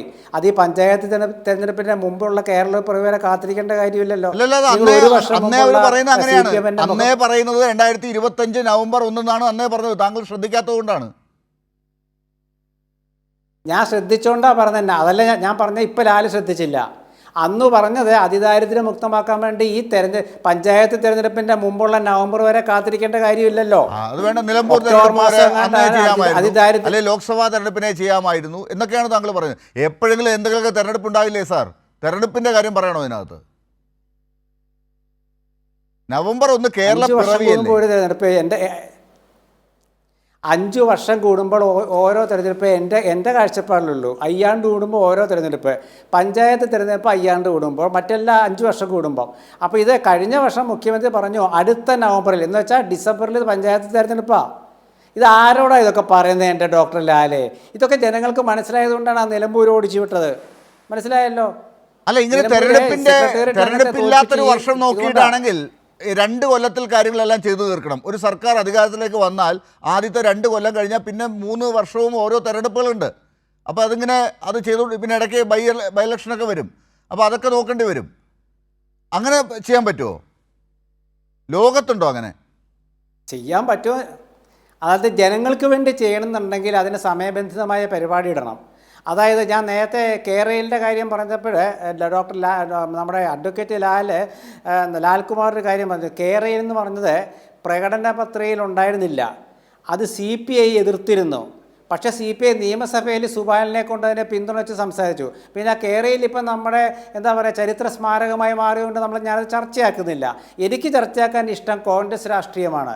കെ.സി. വേണുഗോപാൽ വരുന്നതും സതീശൻ വരാൻ പോകുന്നതും അതൊക്കെയാണ് എനിക്ക് ഇഷ്ടം. കാരണം എന്താ അറിയോ, ഈ പറയുന്ന വികസനവുമായി ബന്ധപ്പെട്ട ഒരു കാര്യത്തിലും പ്രതിപക്ഷത്തിന് ഒരു പങ്കുമില്ല എന്നിരിക്കെ, അതിൻ്റെ കാരണം ഇവിടെയുള്ള അടികളാണ് എന്നിരിക്കെ, കോൺഗ്രസിലെയും UDF-ലെ മറ്റ് ഘടകകക്ഷികളുടെയും പ്രശ്നങ്ങൾ ചർച്ച ചെയ്യുന്നതിലാണ് ഇപ്പോൾ നമുക്ക് താല്പര്യം വരുന്നത്.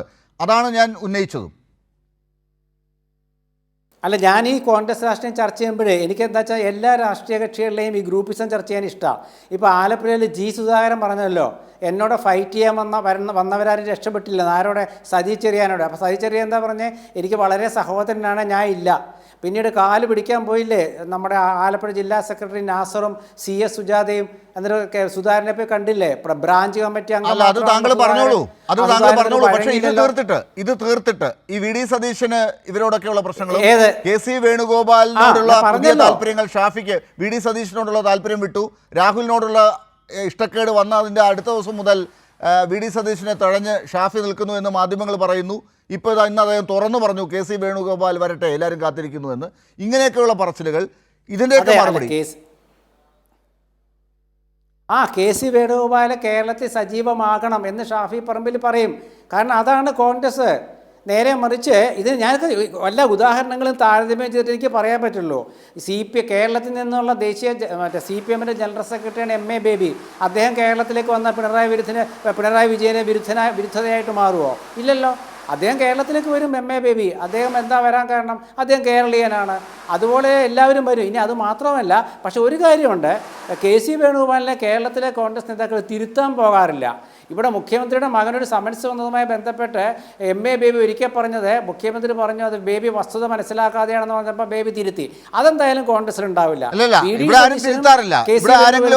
എന്തെങ്കിലും പ്രശ്നങ്ങൾ ഉണ്ടെങ്കിൽ അതൊക്കെ അവിടെ ഇരുന്നോട്ടെ എന്ന് പറഞ്ഞ് തിരുത്താറില്ല. തെറ്റ് അവർക്ക് മനസ്സിലായ കാര്യങ്ങൾ വരികയാണെങ്കിൽ അവർ തിരുത്താതെ അത് അവരുടെ തലയിൽ തന്നെ വെച്ച് കെട്ടും. അതാണോ താങ്കൾ ഉദ്ദേശിച്ചത്? ഈ കാര്യമായിട്ട് താരതമ്യം ചെയ്തുകൊണ്ട് ഞാൻ ചോദിച്ചാണ്. അതവിടെ വിടൂ, ഇപ്പോൾ നമുക്ക് അതല്ലല്ലോ വിഷയം. ഒരു കാര്യം കൂടി ഞാൻ ചോദിക്കട്ടെ. നോക്കൂ, കോൺഗ്രസിനകത്തെ പ്രശ്നങ്ങൾ ഇങ്ങനെ ഞങ്ങളാരും അല്ലെങ്കിൽ നമ്മളാരും പറഞ്ഞുണ്ടാക്കുന്നതല്ല. ഇന്ന് കൂടി മീഡിയയുടെ തലയിലിട്ടിരിക്കുകയാണ് VD സതീശൻ. ഇന്നലെ അദ്ദേഹം പറഞ്ഞത് നമ്മളൊക്കെ കേട്ടതാണ്, താങ്കൾ എന്തൊക്കെ വ്യാഖ്യാനിച്ചാലും.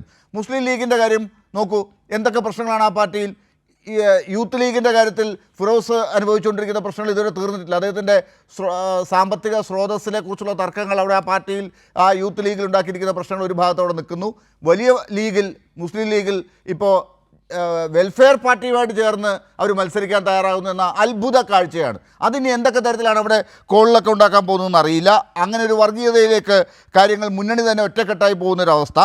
പിന്നെ അപ്പോഴാണ് RSPയിലെ പ്രേമചന്ദ്രൻ്റെ ഭാഗം നമ്മൾ കഴിഞ്ഞ ദിവസങ്ങളൊക്കെ അദ്ദേഹം പ്രസംഗിക്കുന്നത് കേട്ടത്. പ്രേമേന്ദ്രൻ അല്ലെങ്കിൽ തന്നെ അങ്ങനെ ഒരു രീതിയിൽ സംഘപരിവാറുമായി ചേർന്ന് നിൽക്കുന്ന രീതിയിലുള്ള പല ഇമേജുകളും വരുമ്പോഴാണ് ഇത്തരത്തിലുള്ള കാര്യങ്ങളും വരുന്നത്. അപ്പോൾ ഇതൊക്കെ UDFൻ്റെ ഒരു ഇമേജ് ഇപ്പോൾ എങ്ങനെ ഉണ്ടാക്കിക്കൊണ്ട് പോകുന്നു എന്നുള്ളത് ഞാൻ താങ്കളുടെ മുമ്പിലേക്ക് വെക്കുകയാണ്. ഇതൊന്നും തൊടാതെയാണ് താങ്കൾ കിട്ടുന്ന ഓരോ പഴുതിലും MA ബേബി, പിണറായി വിജയൻ എന്നൊക്കെ പറഞ്ഞ് ഇങ്ങനെ LDFനെ ആക്രമിക്കാൻ ശ്രമിക്കുന്നത്. ഇത് തന്നെ ഇനി അടുത്ത 4-5 മാസങ്ങളിൽ പല രൂപത്തിൽ കാണേണ്ടി വരുമോ? ഇതായിരിക്കുമല്ലോ പ്രതിപക്ഷത്തിൻ്റെ തന്ത്രം. നോക്കൂ ഡോക്ടർ ലാലേ, താങ്കൾ പറഞ്ഞ എല്ലാ കാര്യത്തിലും ഞാൻ ഉത്തരം പറഞ്ഞു. VD സതീശൻ്റെ വേണമെങ്കിൽ വീണ്ടും പറയാം, KC വേണുഗോപാലിൻ്റെ വീണ്ടും പറയാം, ഷാഫി പറമ്പിലിൻ്റെ വീണ്ടും പറയാം. കാരണം എനിക്കിതൊക്കെ പറയാൻ വളരെ സുതാര്യമായ കാര്യങ്ങളായതുകൊണ്ട് പറയാൻ പറ്റും. ഇപ്പോൾ ലീഗിൻ്റെ ഇനിയിപ്പോൾ അത് ഞാൻ പറഞ്ഞു കഴിഞ്ഞു. കാരണം പറഞ്ഞത് ഇവിടെ കിടപ്പുണ്ട്, നിങ്ങളുടെ ചാനലിൽ കേട്ടവരുണ്ട്. ശ്രീ സുരേഷ് കുമാർ തന്നെ കേട്ടിട്ടുണ്ടല്ലോ. ഇനിയിപ്പോൾ ഡോക്ടർ ലാലിനെ കേൾക്കാൻ പറ്റിയില്ലെങ്കിൽ തന്നെ സുരേഷ് കുമാർ കേട്ടിട്ടുണ്ട്. ഇനി നിങ്ങൾ പറഞ്ഞ ലീഗിലത്തെ എന്താ വെച്ചാൽ, ലീഗ് അവരുടെ തിരഞ്ഞെടുപ്പ് വരുമ്പോൾ ചില മാനദണ്ഡങ്ങൾ വെക്കുന്നു.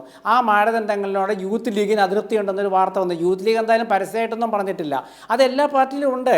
അത് കോൺഗ്രസിലും വരും. ഒരു തെരഞ്ഞെടുപ്പ് ഘട്ടമാകുമ്പോൾ കോൺഗ്രസ് ഒരു തീരുമാനം എടുത്താൽ അതിനെ വിമർശിക്കുന്നവരുണ്ടാകും. എന്തിന് 75 വയസ്സ് പ്രായപരിധി ഒഴിവാക്കപ്പെട്ടപ്പോൾ CPM-ൽ വിമർശനം ഉണ്ടായില്ലേ? ഇപ്പോഴും വിമർശിച്ചുകൊണ്ടിരിക്കുകയല്ലേ നമ്മുടെ സുധാകരൻ.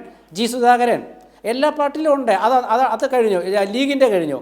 പിന്നെ നിങ്ങളെന്താ പറഞ്ഞാൽ വർഗീയ ബന്ധം. എന്ത് വർഗീയ ബന്ധം ഉള്ളത്? ജമാഅത്തെ ഇസ്ലാമിയും വെൽഫെയർ പാർട്ടിയും UDFനെയും LDFനെയും തരം പോലെ പിന്തുണച്ചിട്ടുണ്ട്. ഇപ്പോൾ എന്താണെന്ന് വെച്ചാൽ അവർ കേരളത്തിലെ CPM ഭരണത്തോട് അതൃപ്തിയുള്ളതുകൊണ്ട് അവർ CPM-നെ കൈവിട്ടു. അവർ UDFനെയാണ് പിന്തുണയ്ക്കുന്നത്. ആ പിന്തുണ സർവാത്മന UDF സ്വാഗതം ചെയ്തു കഴിഞ്ഞു. നിലമ്പൂരിൽ പിന്തുണ കിട്ടി. പിന്തുണ മാത്രമല്ല, കൂടെ ചേർന്ന് സഖ്യം പോലെ ഭരിക്കുന്ന കാര്യത്തെക്കുറിച്ചാണ് മുസ്ലിം ലീഗ് ഇപ്പോൾ ഇന്ന് പറഞ്ഞത് എന്നതാണ് അത്ഭുതമുണ്ടാക്കിയ വാർത്ത. അല്ല, താങ്കൾ അതൊക്കെ അത് കേൾപ്പിച്ച് അങ്ങനെ പറഞ്ഞത്?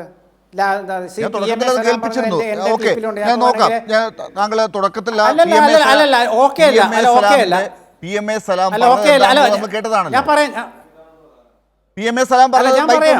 സലാം പറഞ്ഞ ഇത്രേ ഉള്ളൂ. അല്ല, PMA സലാം പറഞ്ഞ് ഞാൻ അങ്ങോട്ട് പറഞ്ഞു തരാന്നേ, നിങ്ങൾ ഇങ്ങോട്ട് പറഞ്ഞില്ല, ഞാൻ പറഞ്ഞു തരാം. ഇതൊക്കെ ജനങ്ങൾ ഇപ്പോൾ എടുത്ത് നോക്കട്ടെ. ഞാൻ ഇത് കേൾക്കുന്ന കൈരളി ചാനൽ കാണുന്ന എല്ലാ ലക്ഷക്കണക്കിന് പ്രേക്ഷകരോട് ഞാൻ പറയുന്നു, PMA സലാം ഇന്ന് പറഞ്ഞ കാര്യങ്ങൾ നിങ്ങളെ യൂട്യൂബ് എടുത്ത് അത്ര ഉള്ളൂ. മുസ്ലിം ലീഗിന് ലഭിക്കുകയല്ല. UDFുമായി വെൽഫെയർ പാർട്ടി സഹകരിച്ചിരുന്നു. അത് പഞ്ചായത്ത് തെരഞ്ഞെടുപ്പിൽ മാത്രമല്ല, നിയമസഭാ പാർലമെൻറ്റ് തെരഞ്ഞെടുപ്പിലും കഴിഞ്ഞ തവണയും അതിന് മുമ്പത്തെ തവണയും സഹകരിച്ചിട്ടുണ്ട്. വെൽഫെയർ പാർട്ടിയുടെ പിന്തുണ മുസ്ലിം ലീഗിന് ലഭിക്കുകയല്ല. UDFുമായി വെൽഫെയർ പാർട്ടി സഹകരിച്ചിരുന്നു. അത് പഞ്ചായത്ത് തെരഞ്ഞെടുപ്പിൽ മാത്രം. അതാണ് താങ്കൾ പറഞ്ഞ പിന്തുണയല്ല എന്നുള്ളത്. PMA സലാം കൃത്യമായി പറയാണ്, പിന്തുണയല്ല. എൻ്റെ ലാലേ, നോക്കൂ, ഞാനിത് തന്നെ നിങ്ങളുടെ 3:30 മണിയുടെ ചർച്ചയിൽ ഞാനിത് പറഞ്ഞിട്ടുണ്ട്. അതായത് UDFൻ്റെ പിന്തുണ മുസ്ലിം ലീഗിനായിരുന്നു, വെൽഫെയർ പാർട്ടിയുടെ പിന്തുണ മുസ്ലിം ലീഗിനായിരുന്നു. ഇത് UDFുമായിട്ട് സഹകരിച്ചിട്ടാണ്. ഈ സഹകരണം എന്ന് വെച്ചാൽ നിലമ്പൂർ കണ്ട സഹകരണം. പാലക്കാട് കണ്ട സഹകരണം ഇതിനൊക്കെ പ്രത്യേക നിഘണ്ടു വേണം. കോൺഗ്രസ് എന്താണ് ഉദ്ദേശിക്കുന്നത് എന്നുള്ളതിനൊക്കെ ഒരു പ്രത്യേക നിഘണ്ടു വേണം. റെഡ് അലർട്ടിന്റെ കാര്യത്തിൽ എന്താണ് ഉദ്ദേശിച്ചത് എന്നുള്ളത് നമുക്കൊരു ദുരന്ത നിവാരണ നിഘണ്ടു ഉണ്ട്. അതുപോലെ കോൺഗ്രസ് പറയുമ്പോൾ വി.ഡി. സതീശൻ പറയുമ്പോൾ അതിന് വേറെ അർത്ഥം നമ്മൾ കാണണം. ശ്രീകുമാർ അത് പൂർത്തിയാക്കും. ഡോക്ടർ ലാലെ, സഹകരണം എന്ന് വെച്ചാൽ എന്താണ്? സഹകരിച്ചു പോവുക എന്ന് വെച്ചാൽ UDF-ഉമായിട്ട് ഇപ്പോൾ PDP LDF ആയിട്ട് സഹകരിച്ചു പോകുന്നില്ലേ? ഘടകകക്ഷിയല്ലല്ലോ. അതുപോലെ ഈ PDP LDF-ആയിട്ട് സഹകരിച്ചു പോകുന്നത് പോലെ ഇവിടെ വെൽഫെയർ പാർട്ടി, ജമാഅത്തെ ഇസ്ലാമിയൊക്കെ UDF-ഉമായിട്ട് സഹകരിച്ചു പോകും. എന്ന് വെച്ചാൽ ഒരു വേദിയിൽ പ്രസംഗിക്കും. പണ്ട് PDP-യും CPM ചെയ്ത പോലെ VS അച്യുതാനന്ദനാണ് അന്ന് എതിർത്തത്. അപ്പോൾ അതുപോലെ ഇതിപ്പോൾ PDP വലിയ കക്ഷിയല്ല, വെൽഫെയർ പാർട്ടി നല്ലൊരു വലിയൊരു ഇതൊക്കെ എന്തിനാണ് സാർ? ഇതൊക്കെ എന്തിനാണ് സാർ? ഞാൻ തുടക്കം തൊട്ട് താങ്കളോട് ചോദിച്ചുകൊണ്ടിരിക്കുന്നത്, ഇപ്പുറത്തൊരു ഭരണമുണ്ട്, ആ ഭരണം 9.5 വർഷം പൂർത്തിയാക്കുന്നു, അവർ ചെയ്തുകൊണ്ടിരിക്കുന്ന കാര്യങ്ങളൊക്കെ ജനക്ഷേമപരമാണെന്ന് നമ്മൾ തന്നെ പറഞ്ഞുകൊണ്ടിരിക്കുന്നു. അത് പക്ഷേ തെരഞ്ഞെടുപ്പ് അടുക്കുമ്പോഴാണ് ഇങ്ങനെയൊക്കെ ചെയ്യുന്നതെന്നുള്ളൊരു വിയോജിപ്പ് മാത്രമേ താങ്കൾക്കുള്ളൂ. നല്ല കാര്യങ്ങളാണ് ചെയ്യുന്നത്. പക്ഷേ ഇതൊക്കെ അങ്ങോട്ട് എതിർക്കണമെങ്കിൽ ഒറ്റയ്ക്ക് പറ്റില്ല. അതുകൊണ്ട് പിണറായിയെ എതിർക്കുന്ന ആരൊക്കെ ഉണ്ടോ അതിൽ വർഗീയതയുണ്ടോ എന്നൊന്നും നോക്കില്ല. അവരുമായിട്ടൊക്കെ ചേരുക, സഹകരിക്കുക, പിന്തുണ വാങ്ങുക, ഇങ്ങനെയുള്ള പുതിയ വാക്കുകൾ ഒക്കെ ഉപയോഗിക്കുക. അങ്ങനെ അങ്ങ് പോവുക, പറ്റുമെങ്കിൽ വീഴ്ത്താൻ നോക്കുക. അങ്ങനെയാണോ? അതാണ് അവസാന ചോദ്യം ഈ ഘട്ടത്തിൽ. നോക്കൂ ഡോക്ടർ ലാലെ, നിലമ്പൂരിലെ ജനങ്ങൾ UDF-ൻ്റെ ഇപ്പോഴത്തെ എല്ലാ കാര്യങ്ങളും അംഗീകരിച്ചു. അവസാനമായിട്ട് നിലമ്പൂരിലത്തെ ജനങ്ങൾ അംഗീകരിച്ചു. ഇപ്പോൾ LDF അവർ ചെയ്ത കാര്യങ്ങളെക്കുറിച്ച് സർവേ നടത്താൻ വേണ്ടി തീരുമാനിച്ചിട്ടുണ്ടല്ലോ. എത്ര 20 കോടി രൂപ എത്ര അനുവദിച്ചിട്ടുണ്ട്. ഈ 20 കോടി രൂപ ആർക്കൊക്കെ കിട്ടാൻ പോകുന്നതെന്ന് നമുക്കറിയാം. ഞാൻ ഇപ്പോൾ അത് പറയുന്നില്ല. ആ 20 കോടി രൂപ ഈ സർവേ എന്ത് സർവേയാണ് നടത്താൻ പോകുന്നത്? കാരണം ജനങ്ങൾ അനുഭവിച്ചറിയുന്നില്ല. ഇന്നിപ്പോൾ നോക്കൂ, കുഫാസ്, അത് കൊച്ചിൻ യൂണിവേഴ്സിറ്റിയിലെ റാങ്ക് ലിസ്റ്റ് മുഴുവൻ SFIക്കാരാണ്. നാളെ ഗംഭീര വാർത്ത വരും. ഇന്നിപ്പോൾ വന്നിട്ടുണ്ടത്. അങ്ങനെയല്ല, നമുക്ക് അത് വേറെ ലെവലിൽ വായിക്കാം. പഠിച്ച് പാസ്സായ ആളുകൾ പലരും, വിവരമുള്ളവരൊക്കെ കുറേ പേര് SFIക്കാരാണ് എന്നും വായിച്ചൂടെ? ഞാൻ വരാം അങ്ങയിലേക്ക്. അഡ്വക്കേറ്റ് സുരേഷ് കുമാർ, താങ്കൾ ഒരു മുൻ SFIക്കാരനാണ്. താങ്കൾ ഒരു മുൻ SFIക്കാരനാണ് സുരേഷ് കുമാർ. നമുക്ക് നാളെ സംസാരിക്കാം. ശരി സുരേഷ് കുമാർ, ഇപ്പൊ കേട്ടല്ലോ, ഇതാണ് അവസ്ഥ. ഇനിയിപ്പോ ഇങ്ങനെയൊക്കെയുള്ള പ്രതികരണങ്ങൾ വരും. പക്ഷെ ഇതൊക്കെ ആണ് ജനങ്ങളുടെ മുമ്പിൽ ഇനിയിപ്പോൾ ക്ലച്ച് പിടിക്കുക എന്ന വിശ്വാസമാണ് പ്രതിപക്ഷത്തിന്. അവരാരുടെ പിന്തുണയും തേടുമെന്നും N. ശ്രീകുമാർ പറയാതെ പറഞ്ഞിട്ടുണ്ട്.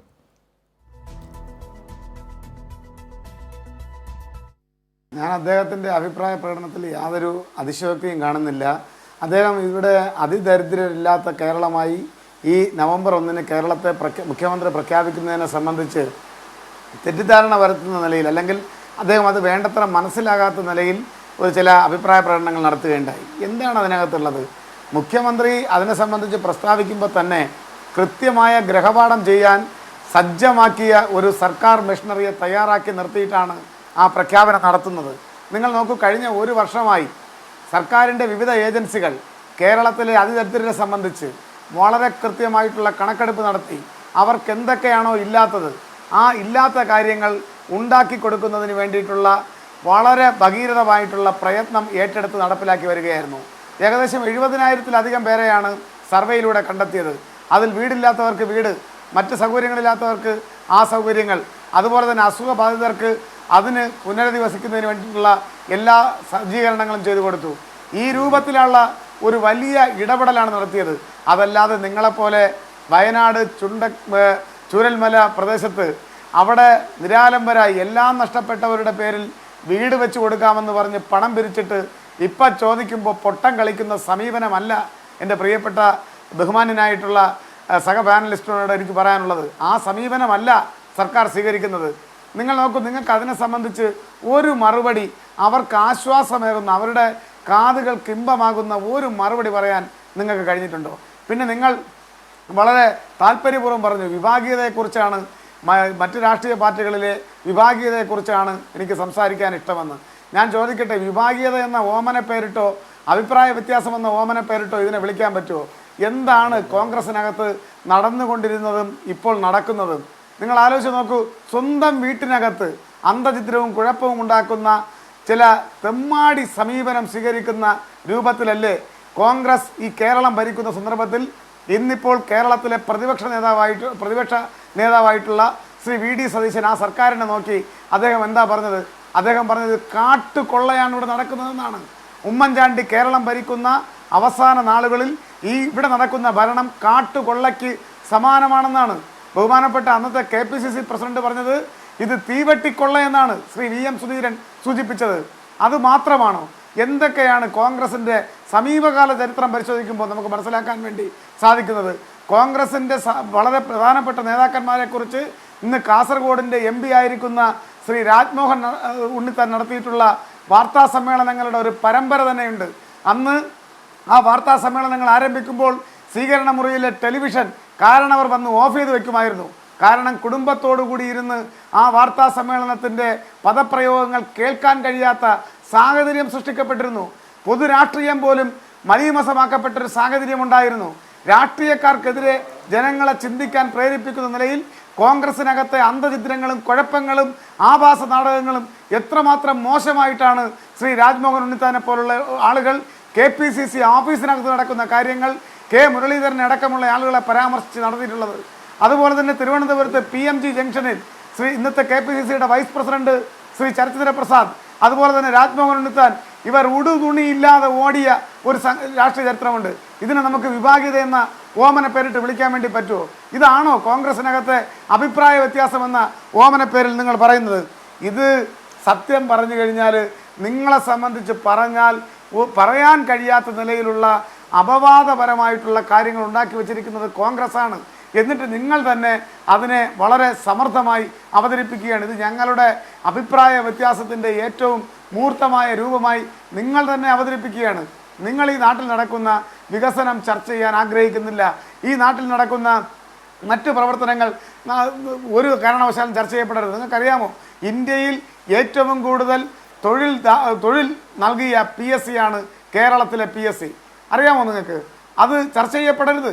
ആ കാര്യം ഇവിടെ ചർച്ച ചെയ്യപ്പെടരുത്. ബീഹാറിൽ ചെന്നോ, നിങ്ങൾ ദീർഘകാലം ഭരിച്ചിരുന്ന ഉത്തരേന്ത്യൻ സംസ്ഥാനങ്ങളിൽ ചെന്നോ അതിദരിദ്രരുടെ കണക്കെടുക്കാൻ പറ്റുമോ? കണക്കെടുക്കാൻ പറ്റില്ല. കാരണം 45%, 35%, 50% ഒക്കെയാണ് അവിടെ അതിദരിദ്രരുടെ എണ്ണം. ഒരിഞ്ച് പോലും വികസന പ്രവർത്തനം സാധ്യമാക്കാത്ത, അങ്ങേയറ്റത്തെ അധികാരം കിട്ടിയ സന്ദർഭത്തിലെല്ലാം അഴിമതിയും വർഗീയതയ്ക്ക് കുടപിടിക്കുന്ന സമീപനവും സ്വീകരിച്ച കോൺഗ്രസിനെ ഇങ്ങനെ വന്നിരുന്ന് വെള്ളപൂശാൻ ബഹുമാനപ്പെട്ട അങ്ങയെപ്പോലുള്ള ആളുകൾക്ക് മാത്രമേ കഴിയുകയുള്ളൂ. അതാണ് കോൺഗ്രസിൻ്റെ ചിത്രം എന്നുള്ളത് നിങ്ങൾ മനസ്സിലാക്കണം. എത്ര മോശമായിട്ടാണ് കോൺഗ്രസ് നിലനിൽക്കുന്നത്. ഇന്നിപ്പോൾ കേരളത്തിലെ അവസ്ഥ നിങ്ങൾ എത്ര കാലം മറച്ചു വെക്കും? വയനാട്ടിൽ സ്വന്തം പാർട്ടിക്കാരൻ്റെ ക്രൂരതയ്ക്കിരയായി മകന് വിഷം കൊടുത്തിട്ട് ജീവൻ വെടിയേണ്ടി വന്ന DCC വൈസ് പ്രസിഡന്റിൻ്റെ നാടാണ് ഈ കേരളം, അല്ലേ?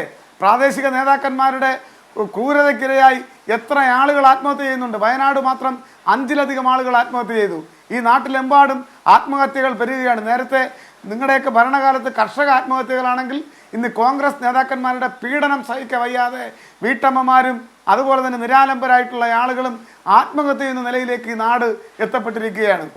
നിങ്ങൾ നോക്കൂ, ഇപ്പോൾ പേരാമ്പ്രയിൽ നടന്ന ആക്രമണത്തെ അടക്കം വെള്ളപൂശുന്നൊരു സമീപനം സ്വീകരിക്കുന്നത് എന്തിനാണ്? ഒരു യൂത്ത് കോൺഗ്രസിൻ്റെ സംസ്ഥാന പ്രസിഡന്റ് അപമാനഭാരത്താൽ രാഷ്ട്രീയം പോലും അപമാനത്തിലേക്ക് ചെന്ന് വീഴുന്ന നിലയിലേക്ക് എത്തപ്പെട്ട സമീപനമാണ്. ഞാൻ അതിൻ്റെ വിശദാംശങ്ങളിലേക്ക് കടക്കാൻ വേണ്ടി ആഗ്രഹിക്കുന്നില്ല. കാരണം അതല്ല നമ്മുടെ ചർച്ചാ വിഷയം.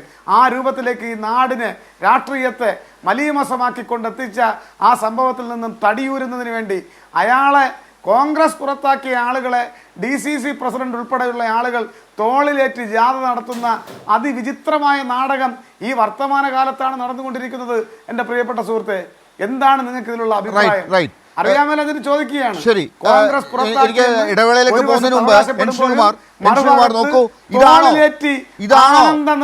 കോൺഗ്രസും പ്രതിപക്ഷവും UDFും ഇപ്പോൾ ചെയ്തുകൊണ്ടിരിക്കുന്നത് ഇതിൽ